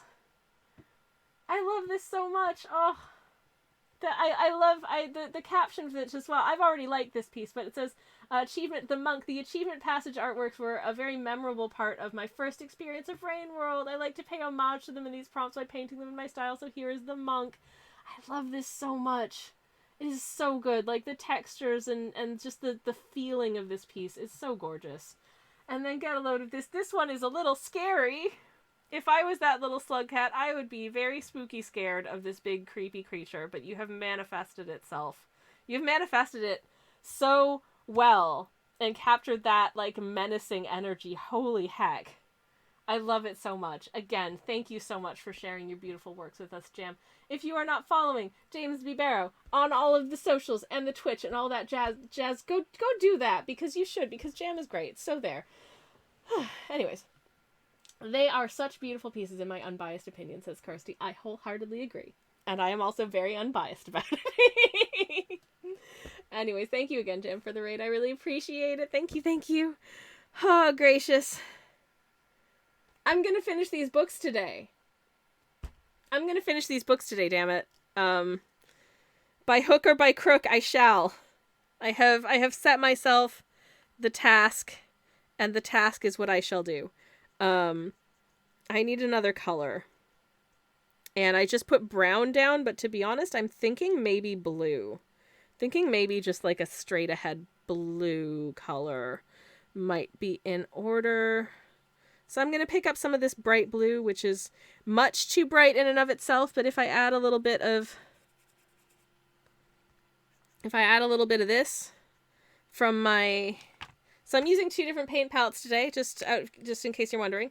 I'm using the Shadow Black set, which is a set of Gansai paints inspired by Japanese ink painting. And I'm also using the Derwent Inktense set for a little bit more straight ahead color as well. I don't normally go like, Arthur 2 palettes, but this piece for some reason just demanded it. I didn't want it to be quite as dark as the black-ish paints on their own, but I also didn't want them to be quite as bright as just these. Anyways, Jam is doing a lovely lurk. Thank you for the lurk, Jam. He says, I must do the lurk, sadly, but I hope you have a wonderful time. By all means, Jam, go do all of your post-stream stuff. And thank you so much again for the raid. Thank you for entrusting me with your wonderful people. I really appreciate it. It's very lovely of you, and I hope you have a wonderful, wonderful rest of your Monday. Very much I do. Dual-wielding palette, says Kirsty. Hell yeah. Hell yeah. As I say, it's not something I do often, but when I do, I try and use it to, deliberate effect, I would say. It's probably the best description I can think of. Ooh, this has made such a nice blue. It's very, not sumptuous exactly. I'm trying to think of a good word to describe this blue. A factual blue. Which doesn't really describe it quite as I'd like, but it feels like a blue that would be, one of those, like, a good vintage cloth bound tome would be like this shade of blue, I feel like, personally. Watercolor Akimbo, says Artrex. Hell yeah. Hell yeah. Just feeling a little chaotic about it. You know. What if some of these books over here were also this blue? Maybe if I pick up a little bit more of my... Hello, darling. I'm okay for beverages, actually. I've still got, like, half my cup of tea. Thank you, love. Also, I opened the Mountain Dew because I felt like streaming with danger. It mostly just tastes like sugary lemon. Oh, yeah, I'm drinking a Mountain Dew because I found one at one of my local shops that doesn't have any sweetener in it. And I thought I'd give it a go because I don't think I've had a Mountain Dew since probably, like, the mid-2000s. And confirmed, it's fine. It's alright. It just tastes like lemon to me. It tastes like a fizzy lemon drink. But, I don't know. It really just tastes like a fizzy... it doesn't taste like my memory of Mountain Dew, but that might be because it's been reformulated for the UK. Because, they're not allowed to put as much caffeine in as they do in the Americas, maybe? I don't know. We were discussing earlier the situation of when things have to be reformulated for, like, the European market because they're just not allowed to get away with this much here. And I do genuinely think that that's for the best. But there we are. Okay. I'm gonna not accidentally paint over these other book covers with this one, because that would be deeply silly of me. But I'm gonna finish this one. Anyways. Oh, I think I was gonna tell chat what I was having for dinner tonight. Let me tell you what I'm having for dinner tonight, because it's very exciting indeed. I am having, very excitingly, I'm having a kids menu night. We are having, but it's a slightly sophisticated kids menu night because we are having, we're having vegetarian dinosaur nuggies, my favorite, and mashed potatoes, but a side of asparagus because we just happened to find, on clearance, no less, the last 3 bunches of early British asparagus in the supermarket yesterday after we had brunch. And I couldn't not buy it because we haven't had asparagus probably since, like, last May or June, whenever the asparagus season kind of died last year. And I love asparagus so much. And I don't buy asparagus when it's coming from, sort of South America, because that's just such a long footprint for it to travel. And I would much rather, I try and eat as much as I can with the seasons here, which means that, in the winter I'm eating a lot of cabbage and potatoes and not much else. And frozen peas, I guess. But yeah, finally, for the first time in a very, very long time, I get to taste asparagus, and I'm very excited for it. And honestly, I'm also very excited for dinosaur nuggies. Because dinosaur nuggies are the best. Excuse me. Anyways. But yeah. Oh, excuse me. Oh, no. I was gonna guess that, says Theo. You know me so well, my friend. Oh my goodness. How do you like to prepare your asparagus? Oftentimes, if I'm having it in a meal like this, I will just do it like simply steamed with a little bit of butter and salt. And I find that in those cases, it doesn't really need that much else. I also really, really love it as like the star of a soup, or sometimes like a pasta situation with a little bit of garlic and a little bit of parm and maybe some some nice sweet peas if I have them. That's a very delightful, simple pasta dinner, I think, for this time of year as well. But I also really like it in a vegetable soup that I like to make in springtime, where I'll use like peas and carrots and asparagus if I have it, maybe cauliflower, and a vegetable broth with lots and lots of Hungarian sweet paprika added to it.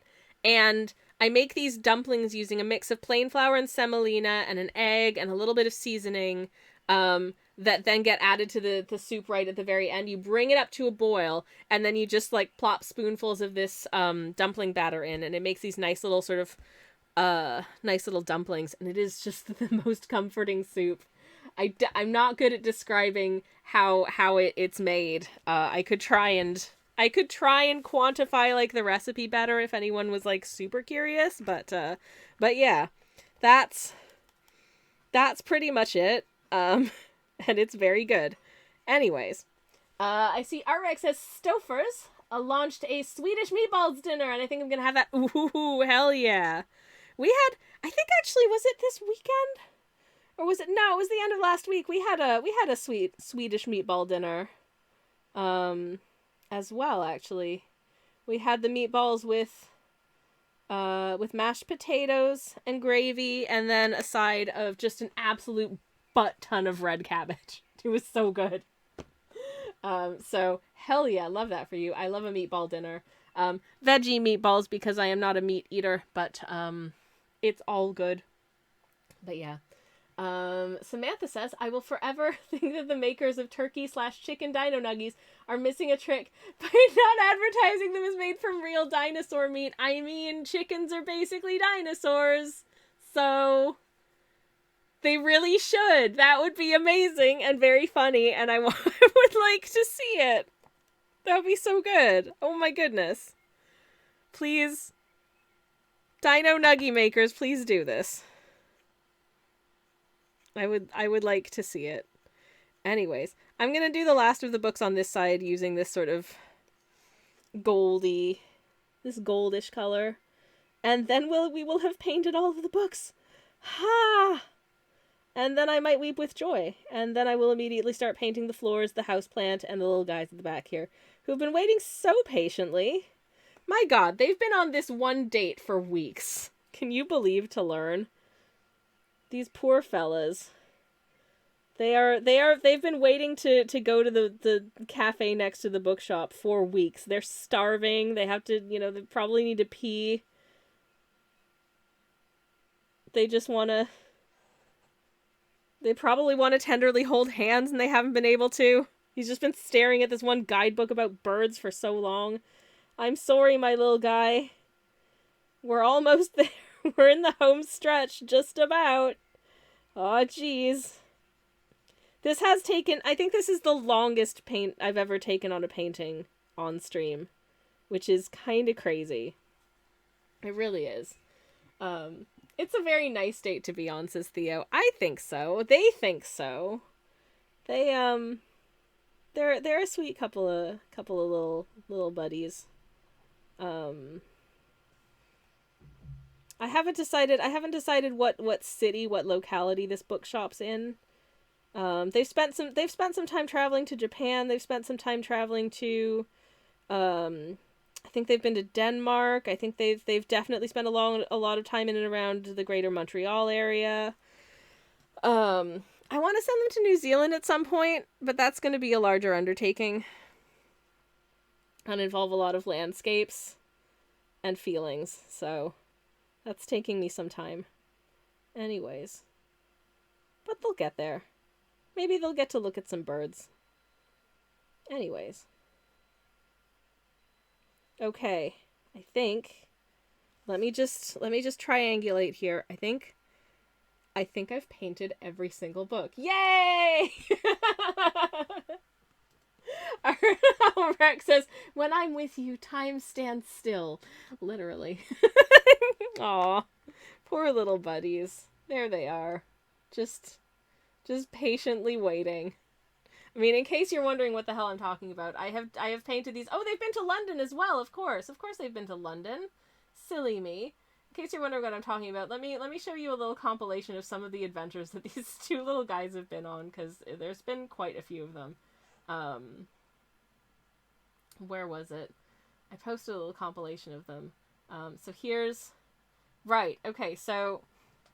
Here they are during Blue Hour.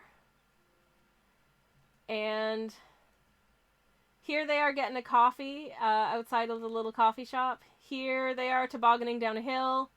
Here they are falling asleep at another cafe because they've just come back from a long flight. Here they are waiting outside Maida Vale Station in London.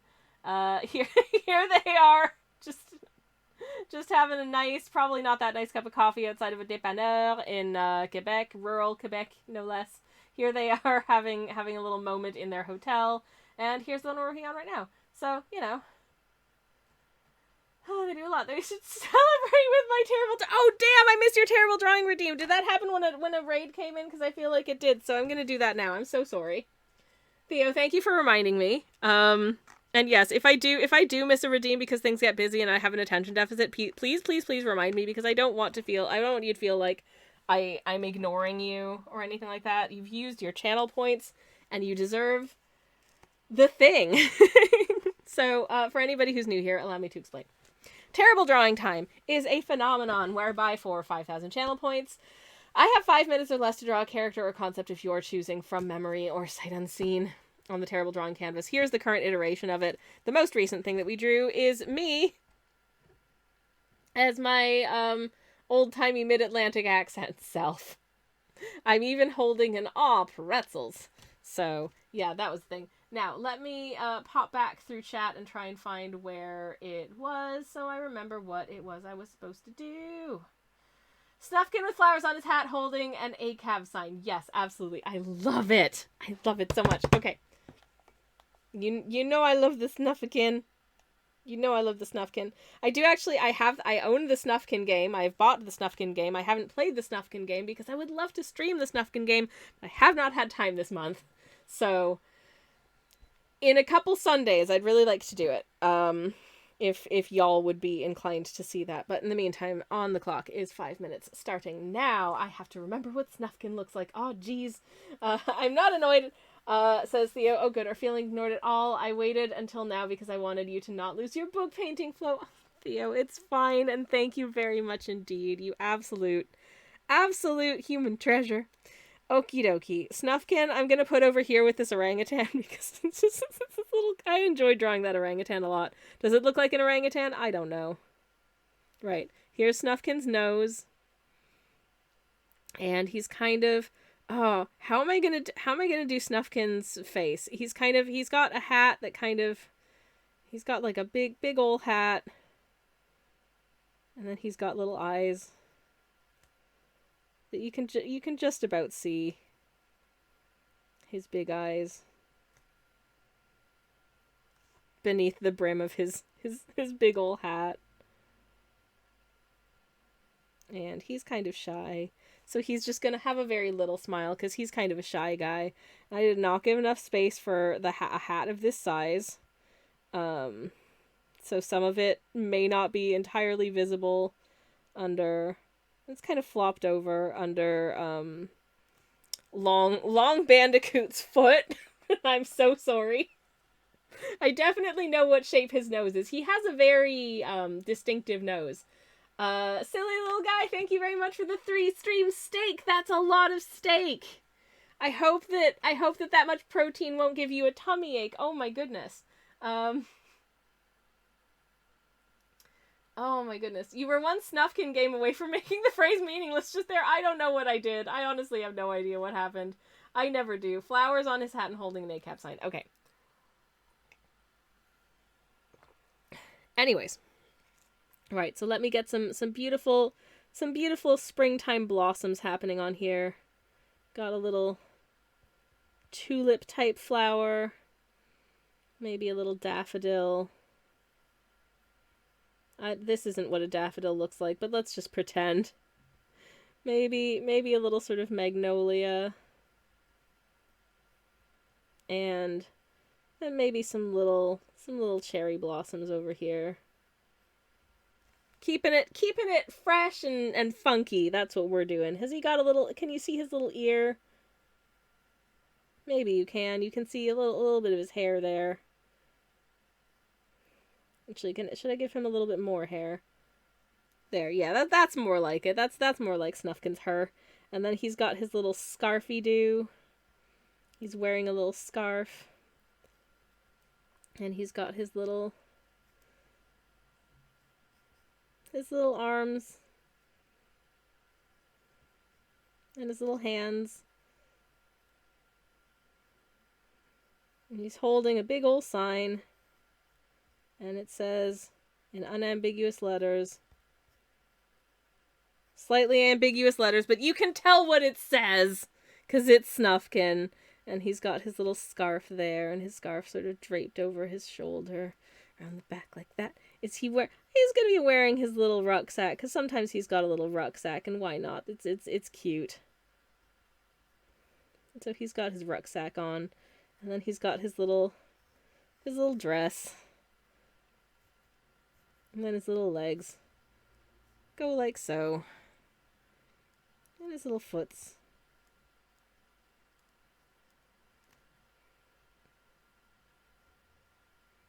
I don't know if his shoes are pointed, but I feel like he should have pointed shoes just because I personally think it's cute. That's why. Anyways, there's my attempt at drawing Snufkin. Did I do a good job? Probably not, but you know what? I think he would approve. I hope. Anyways, he's probably a little bit uncomfortable because he hates signs, but you know what? This is a good sign, though. That's the difference.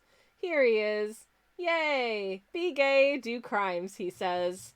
And quite right, too. That's Snufkin, and silly little guy says, I love him. He's silly, approved Snufkin. Yay! I'm so glad. Oh, beans. And the ridiculous thing is, I actually did recently draw at, like, I did recently do a drawing of Snufkin in my sketchbook. So I should remember how to draw Snufkin. And I feel like this one might actually be better. This is what I drew in my sketchbook. He's holding hands with Moomintroll for safety, as you do. And I used it to test out my new colored pencils. As you can see, they're green. That's terrible drawing time. But here is our Snufkin, who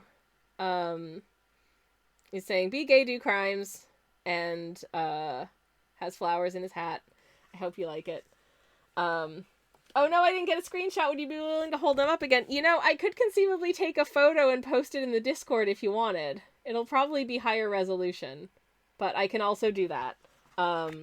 So actually, why don't I take a photo of it right now so I don't forget? If my phone will let me. I can't get it won't focus. Come on. There we go. Okay. I'll pop that in the Discord when stream is done. I wish I could have stickers of all of your drawings. I do believe if I tried to make a sticker of Snufkin that I would get in trouble with the Moomin Company. Because I think they would not like that. And, you know, I love Moomin so much that I respect that. Anyways, but I could probably find a way to sneak an original sketch of Snufkin to you. Speaking of which, I am still working on a physical media tier for my Patreon, which will be A7 portraits of little guys. So they're this size, and you get an original painting. What?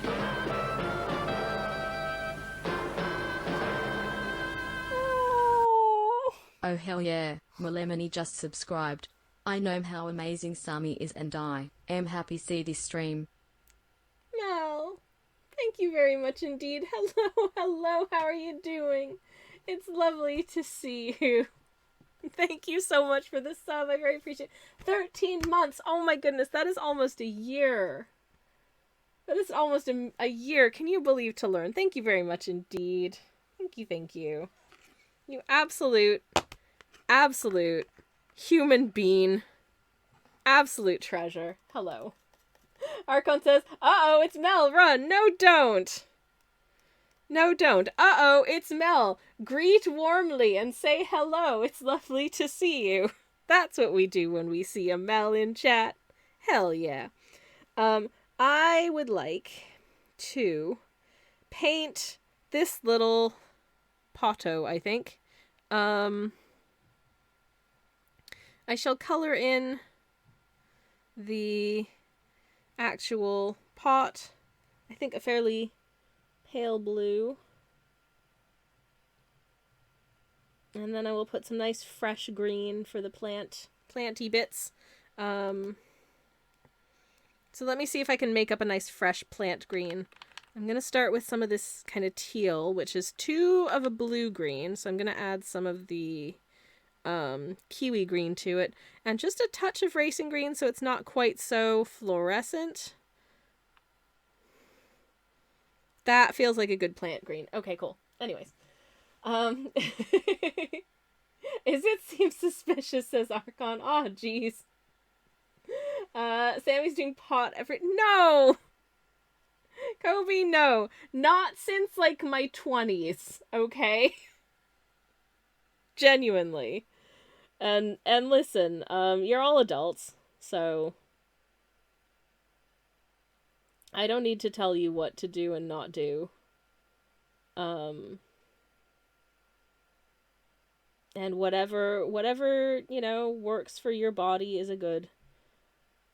Personally, it isn't for me, but that's okay.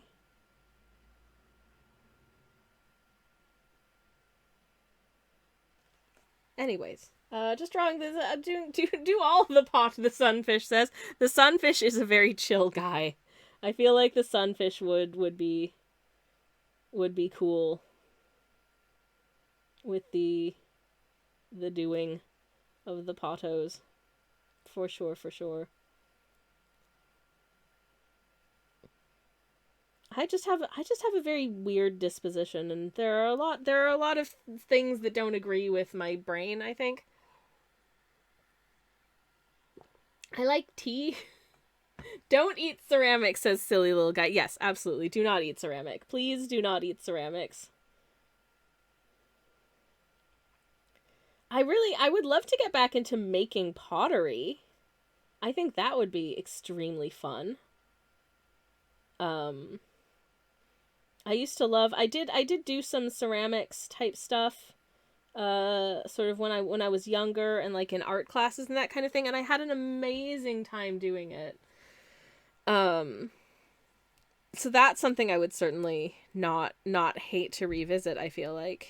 But, the opportunities for such things when you are an independent adulto who doesn't have a lot of time and money, are a little few and far between, unfortunately. So it's not an opportunity I've really been able to avail myself of much, at this stage in my life, but that's okay. Such is life. I'm switching to teeny tiny brush because I'm gonna paint in the little guys. I'm gonna paint in the little guys. That might be what we end on today, depending on how long it takes me. But I'm gonna paint in these little guys. Specifically, I want to give you some hair. I'm not doing the line weight yet, so it's just, so far it's just colors. And that color is kind of salt and peppery. But yeah, ooh, my interest in poetry is returning with a vengeance, says Mel. Thea wants to know what you're reading. Yes, please do share if you would like to. Love to hear about that. Don't eat pottery, says Casa. Don't drink the paint water in the pottery. Absolutely not. Incidentally, in case anyone's wondering, my paint water pot is a 35 millimeter a 35 millimeter film canister. The reason I use a film container for my paint water is partially so it never gets mixed up with my drinks vessel. Much safer. Honestly, so much safer. Also, I have the hack of paint water always lives on the left and beverage mug always lives on the right. The coaster is over here.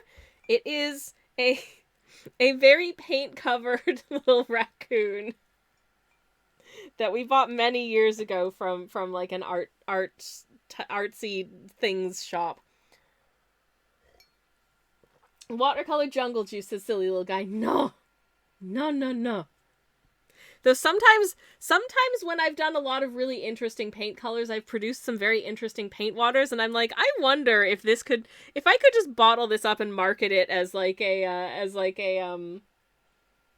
Warhammer shade. I mean, it could work. Anyways, it is tequila shot size. No.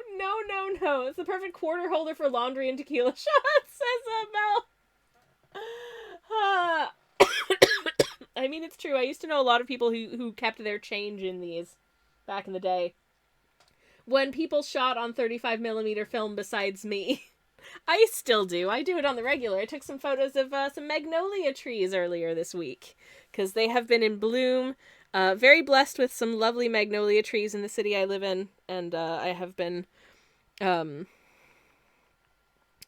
have visited a couple of them for photographical purposes. I have to go be in the city this week, so I'm hoping that maybe I might be able to see some more of them when I'm there. We shall see. How's that for a shade of human flesh? I think that's reasonable flesh. Ooh, city, says Mel. I mean, don't get too excited. I have to be present for a presentation at a quite large meeting. I hope you've read all those books, Sammy, says Mel. I've skimmed them. Definitely a skim. Maybe not a full read. We don't read books, we collect them, says Archon. Yeah, we touched on this a little bit earlier, but I did a literary theory and cultural studies degree when I was at university, and I honestly feel like I exhausted my ability to pay that much attention to things, to actually sit down and read a book, because I really just don't do it that often anymore. There we go. Yay, he's got a face now. It is some kind of tannish beige. Yay. Shall we give him a little jumper? He's just wearing a comfy hoodie today, I think. It's a hoodie kind of day for this little guy. I'll make it a nice sort of dark gray color though. Or maybe, ooh, what if it's a nice sort of dark bluish gray? I think that would look really handsome on him. You can have a nice dark bluish gray. Hell yeah. Okay. And make sure that my brush isn't so wet that it makes a mess. Anyways. No, they're physical trophies for leaving the house. Are those physical trophies for digital book reading? No, they're physical trophies for leaving the house. I mean, if I got a trophy for leaving the house, I would feel real good about myself. Let me just say that. I'm still a library kid, says Mel. I used to work in a library for about 12 years, I think. I was actually talking about this with someone earlier, because they'd mentioned something about the works of the children's author Robert Munsch, who is famously a guy of my hometown. And as such, the library had as sort of one of their little literary champions was the Paper Bag Princess, which is a famous character from a famous book by the famous children's author Robert Munsch. And they had me do an illustration of the Paper Bag Princess to commemorate a significant anniversary of the library's existence. And it subsequently got made into a whole ton of like merch and branding and stuff. And I think my parents still have a Paper Bag Princess tote bag. I do think that was a very cute artwork. And also, you know, it was one of my first paid illustration jobs, so that felt real good as well. Hell yeah. Hello, Neo. Thank you very much for the lurk. Much appreciated. Lovely to see you. Welcome, welcome. Just gonna paint in this little guy's tiny little jeans. Oh my goodness, so teensy. Are they jeans? I don't know. There's some kind of trouser anyways. Gonna paint in his little trousers. As he sits quietly on this little bench here. And as usual, he's got impractical white shoes on, because why not? Cassis says, meanwhile, my hometown gave the world the dictionary. Hello. That is... Okay, that's a cool achievement. Hot diggity dang. That's rad as heck. I love it. Congratulations, your town, Casa. Those are his reading jeans, says Kofi. Yes, these are his reading jeans. Oh my goodness. Did I say thank you for the lurk, Neo? Because thank you for the lurk. Hell yeah. Okay, gonna need a brown for the stool that he's sitting on as well. I think I'll use this, maybe add a little red to it. And that is the little step stool. That is honestly mostly there to like reach the top shelves of the book stacks here, but you know, if you want to sit on it, that's cool too. And he's waiting for his date to decide whether or not he wants this book, which is a very, very important decision indeed. Right, now, as for this little guy, let us make some hair. Or should I do his face first or his hair first? I'll do face, I think. I'm gonna pick up a little bit of this reddish brown. And if I just kind of take that, add a little bit of ochre. But it wants to be a little bit pinker, because this guy's definitely got a pink. This is a guy who turns into a tomato when the sun comes out, you know.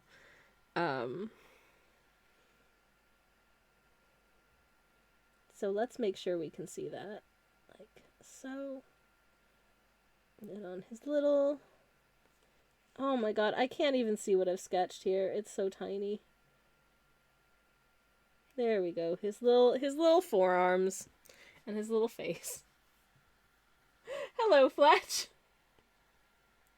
We've left the hive to celebrate your lovely art, or something. I don't know what the raid message was, but it was likely wholesome. I think it was just like B-raid, etc. Hi, Sammy. Also, hello, Fletch. How are you doing, my dear friend? It's wonderful to see you. Welcome on in. We are just attempting to paint the teeny tiniest of microscopic little guys, because sometimes my sharp pencil gets ahead of itself and thinks that a painting will be easier than it ends up being. But that's okay. But hey, we finished painting all of the books, and I feel really good about that. Okie dokie. This is terrifying, but here we go. If I'm quiet, it's because I'm concentrating. I'm sorry.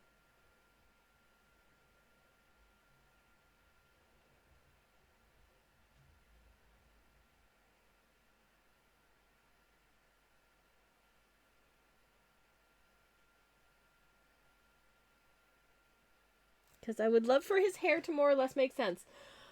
Whew. Ooh, doing good deep in the lurk, doing some co-working, says Fletch. Love it. Absolutely love it. Thank you so much for being here, my friend. It's lovely to see you. Okay. I'm not really using any of the, like, the blackish colors for this portion of the piece, because I want these guys to stand out a little bit more. And in order to do that, I feel like using these nice vibrant colors here is going to do that better. So I'm giving him a nice little neck scarf that he thinks looks really cool. And you know what? He is right. Very, very stylish, very fashionable, very cool. What an absolute little guy he is. Okay, I need to... Oh, geez, what color do I want to make? I think I'm going to give him a slightly blue. I think I'm going to give him a blue shirt. Nothing too crazy, but just a nice sort of blue. Maybe it's linen. Nice comfy linen situation. But then he's the more outdoorsy of the pair, so he's got like a little waistcoat on that's got like about 1,000 different pockets with you know, things like guidebooks and his phone and maps and like important things like muesli bars in case they get a little bit, you know, overzealous in their walking around and they need a little snack. He wants to be very prepared, I think, to that end. So I'm going to give him a little funky little vest. Do I want it to be? It's going to be a nice, handsome shade of brown that actually I think pairs really beautifully with his shirt. So that'll be good. And hopefully is a warm enough brown to kind of stand out against the brown stuff in the background as well. Doot, doot, doot. Like so. Don't accidentally paint over his hands, because that would be stupid. Don't paint over the little book that he's reading. Oh, good lord. This is extremely challenging. Okay.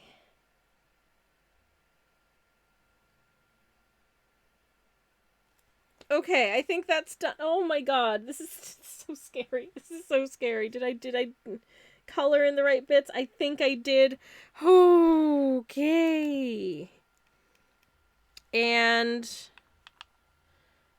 for the little truesies, I'm going to do a little sort of khaki green situation. So I'll take this green and just brown it down a smidge so it's a little bit more subtle, but it's still very much like a green.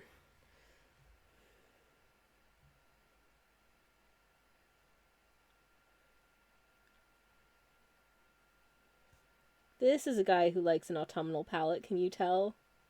He's in his, like, warm greens and browns and yellows, with just a little bit of blue, just to keep things a little bit fresh, you know. Love that for him. Very cool. And I'm going to bring in some of this ochre and actually mix it with a little bit of the brown to make some shoes. You can do it, says Theo. Thank you. I'm trying my best. Oh my goodness. We're not going to have time to do the line weight today, I'm afraid. I'm so sorry. But at least I can paint in his little bootsies. And he's also got his rucksack on, so I'm gonna the straps of the rucksack and all that jazz, which I think I don't remember what color I painted his rucksack the last time I painted this guy, but I think it should probably be just like, maybe just a utilitarian sort of gray-black combo. That tends to be quite common. So I think that'll do here. So I'll get those straps in. Like so. And so. And then we can see a little bit of the rucksack behind him. Because it's a sizable one, I would say. Silly little guy is gonna go co-work, aka play Celeste. Awesome. I hope you have a wonderful time, Silly. Thank you very much for the lurk. And now I just, literally all I need to do now is decide what color I would like the cover of this book to be. And I think the cover of this book will be, I'm gonna do red, because I think it'll stand out nicely. A reasonably vibrant red. And this is, again, super terrifying. Gonna try and get rid of most of the paint on this, so I've got a nice edge, because literally all it is this and this, and that's it.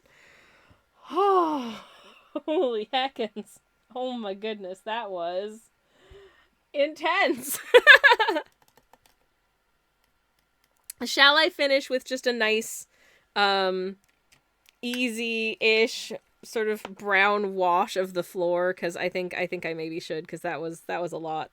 So I'm gonna wet down the slightly larger brush, and I'm really running out of space on my palette today because we have been through a ton of colors. But if I kind of take a little bit of this ochre, and I take a little bit of natural brown, and I take a little bit of brownish black. And I took too much brownish black, and now that's really intense. And I try and lighten it up a little bit. And I realize this probably isn't the color I'm going for, so I'm actually going to blot most of it off of the palette. Well, that was pointless. I'm just going to mix this a little bit with just a ton of this burnt yellow ochre, actually, I think, to arrive at a nice hardwood floor brown. Yeah, I think that'll do for a hardwood floor brown. I'm watering it down a fair bit so that it's a reasonably sort of translucent wash. I might actually test this out on one of my little test cards, which I have here. I have the very thing here. We shall have a little looky-loo. How's that for floor? That is a good floor, I think. Okay, rad. Cool. Good. Let's just kind of start slopping that on there. And then refine as we get inwards towards the shelves. There will be some texture in here so that you can see that it's a hardwood floor and not just brown carpet. Because I feel like this bookshop wants a hardwood floor and not brown carpet, honestly. Because that's what I personally would prefer. Were it my own bookshop. Okay. Getting into some little nooks and crannies here. Aw, geez. No press. But also definitely feeling a little bit of the press here. Heck. Gonna not accidentally paint over our little guy's legs and feet. For sure. I'll be interested to kind of visually assess for a moment how I feel about the piece now that it's been well and truly colored in. And how do I feel like it look? Yeah, is this okay? Does this look okay? I feel like it looks okay. Needs shading, needs texture, needs line weight. But does it look okay? I hope it looks okay. It's definitely not done, but I think we'll be able to finish it next time. Finally, this painting will get did. Oh my god. This has taken so long. It does look okay, says Theo. Thanks! I appreciate it. I've been working, sometimes you spend a really long time working on something and you're like, does it still make sense? Does any of it make sense? I don't know anymore.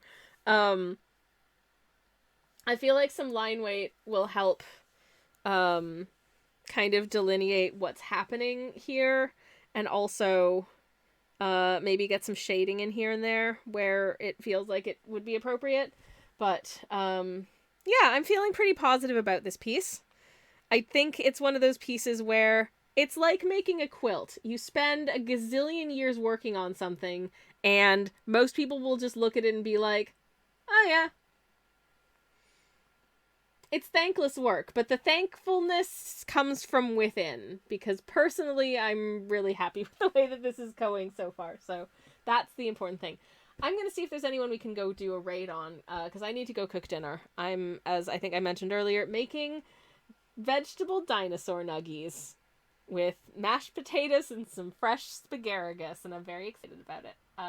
Anyways, I'll be back on Thursday finishing this painting. I swear to gosh, this time. No, really, for sure. We may not. Nobody knows. Anything's possible at this point. I hope I didn't miss any terrible drawing time redeems. I think I did all of them. But yeah, anyways. You're all breathtaking. And I hope that you had a good un. Silly little guy says, ooh, dino nuggets. My absolute favorite. Let me see. Who is a person that I haven't raided in a while? Ooh, hell yeah. Okay, I know who we're gonna raid. It's looking really complete, says Joe. Aw, thank you much. That's very, very, very kind. Okay. I'm gonna just check and make sure that this person is not about to end. It doesn't look like they're just about to end. Okay.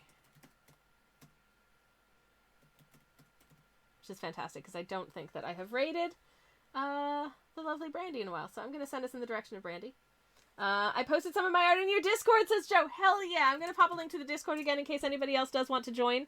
It is a quiet place, but we have fun there. And there are places to share whatever kind of fun stuff you're working on as well. It's a good time. I'm going to pop a generic raid message in the chat if you want to join in on the raid. There's a generic raid message. And also thank you to everyone who raided today and joined in and hung out. It's been lovely to meet and see all of you beautiful people. Popping some emotes in the chat. That is probably too many emotes, but never mind. Generic raid message in the chat with the Anana, our beloved guardian of the paintbrushes. Anana is here to lead the raid. Feel free to grab the emotes if you have the emotes. If you don't have the emotes, you can just say generic raid message. Regardless, I'm going to start the raid, get that going, and then I will be back.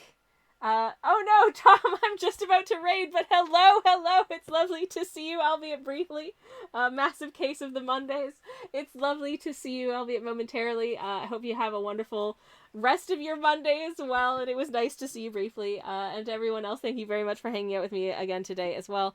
I'll be back on Thursday finishing this piece. I swear to gosh, we're gonna get it done. You're all breathtaking. Was lovely to see you. Hope to see you again soon. Have a good rest of your Monday, and thank you so much for hanging out with me today. And yeah, have a good. I hope your continuing case of the Mondays is a good case of the Mondays. Goodbye, everyone, and good night.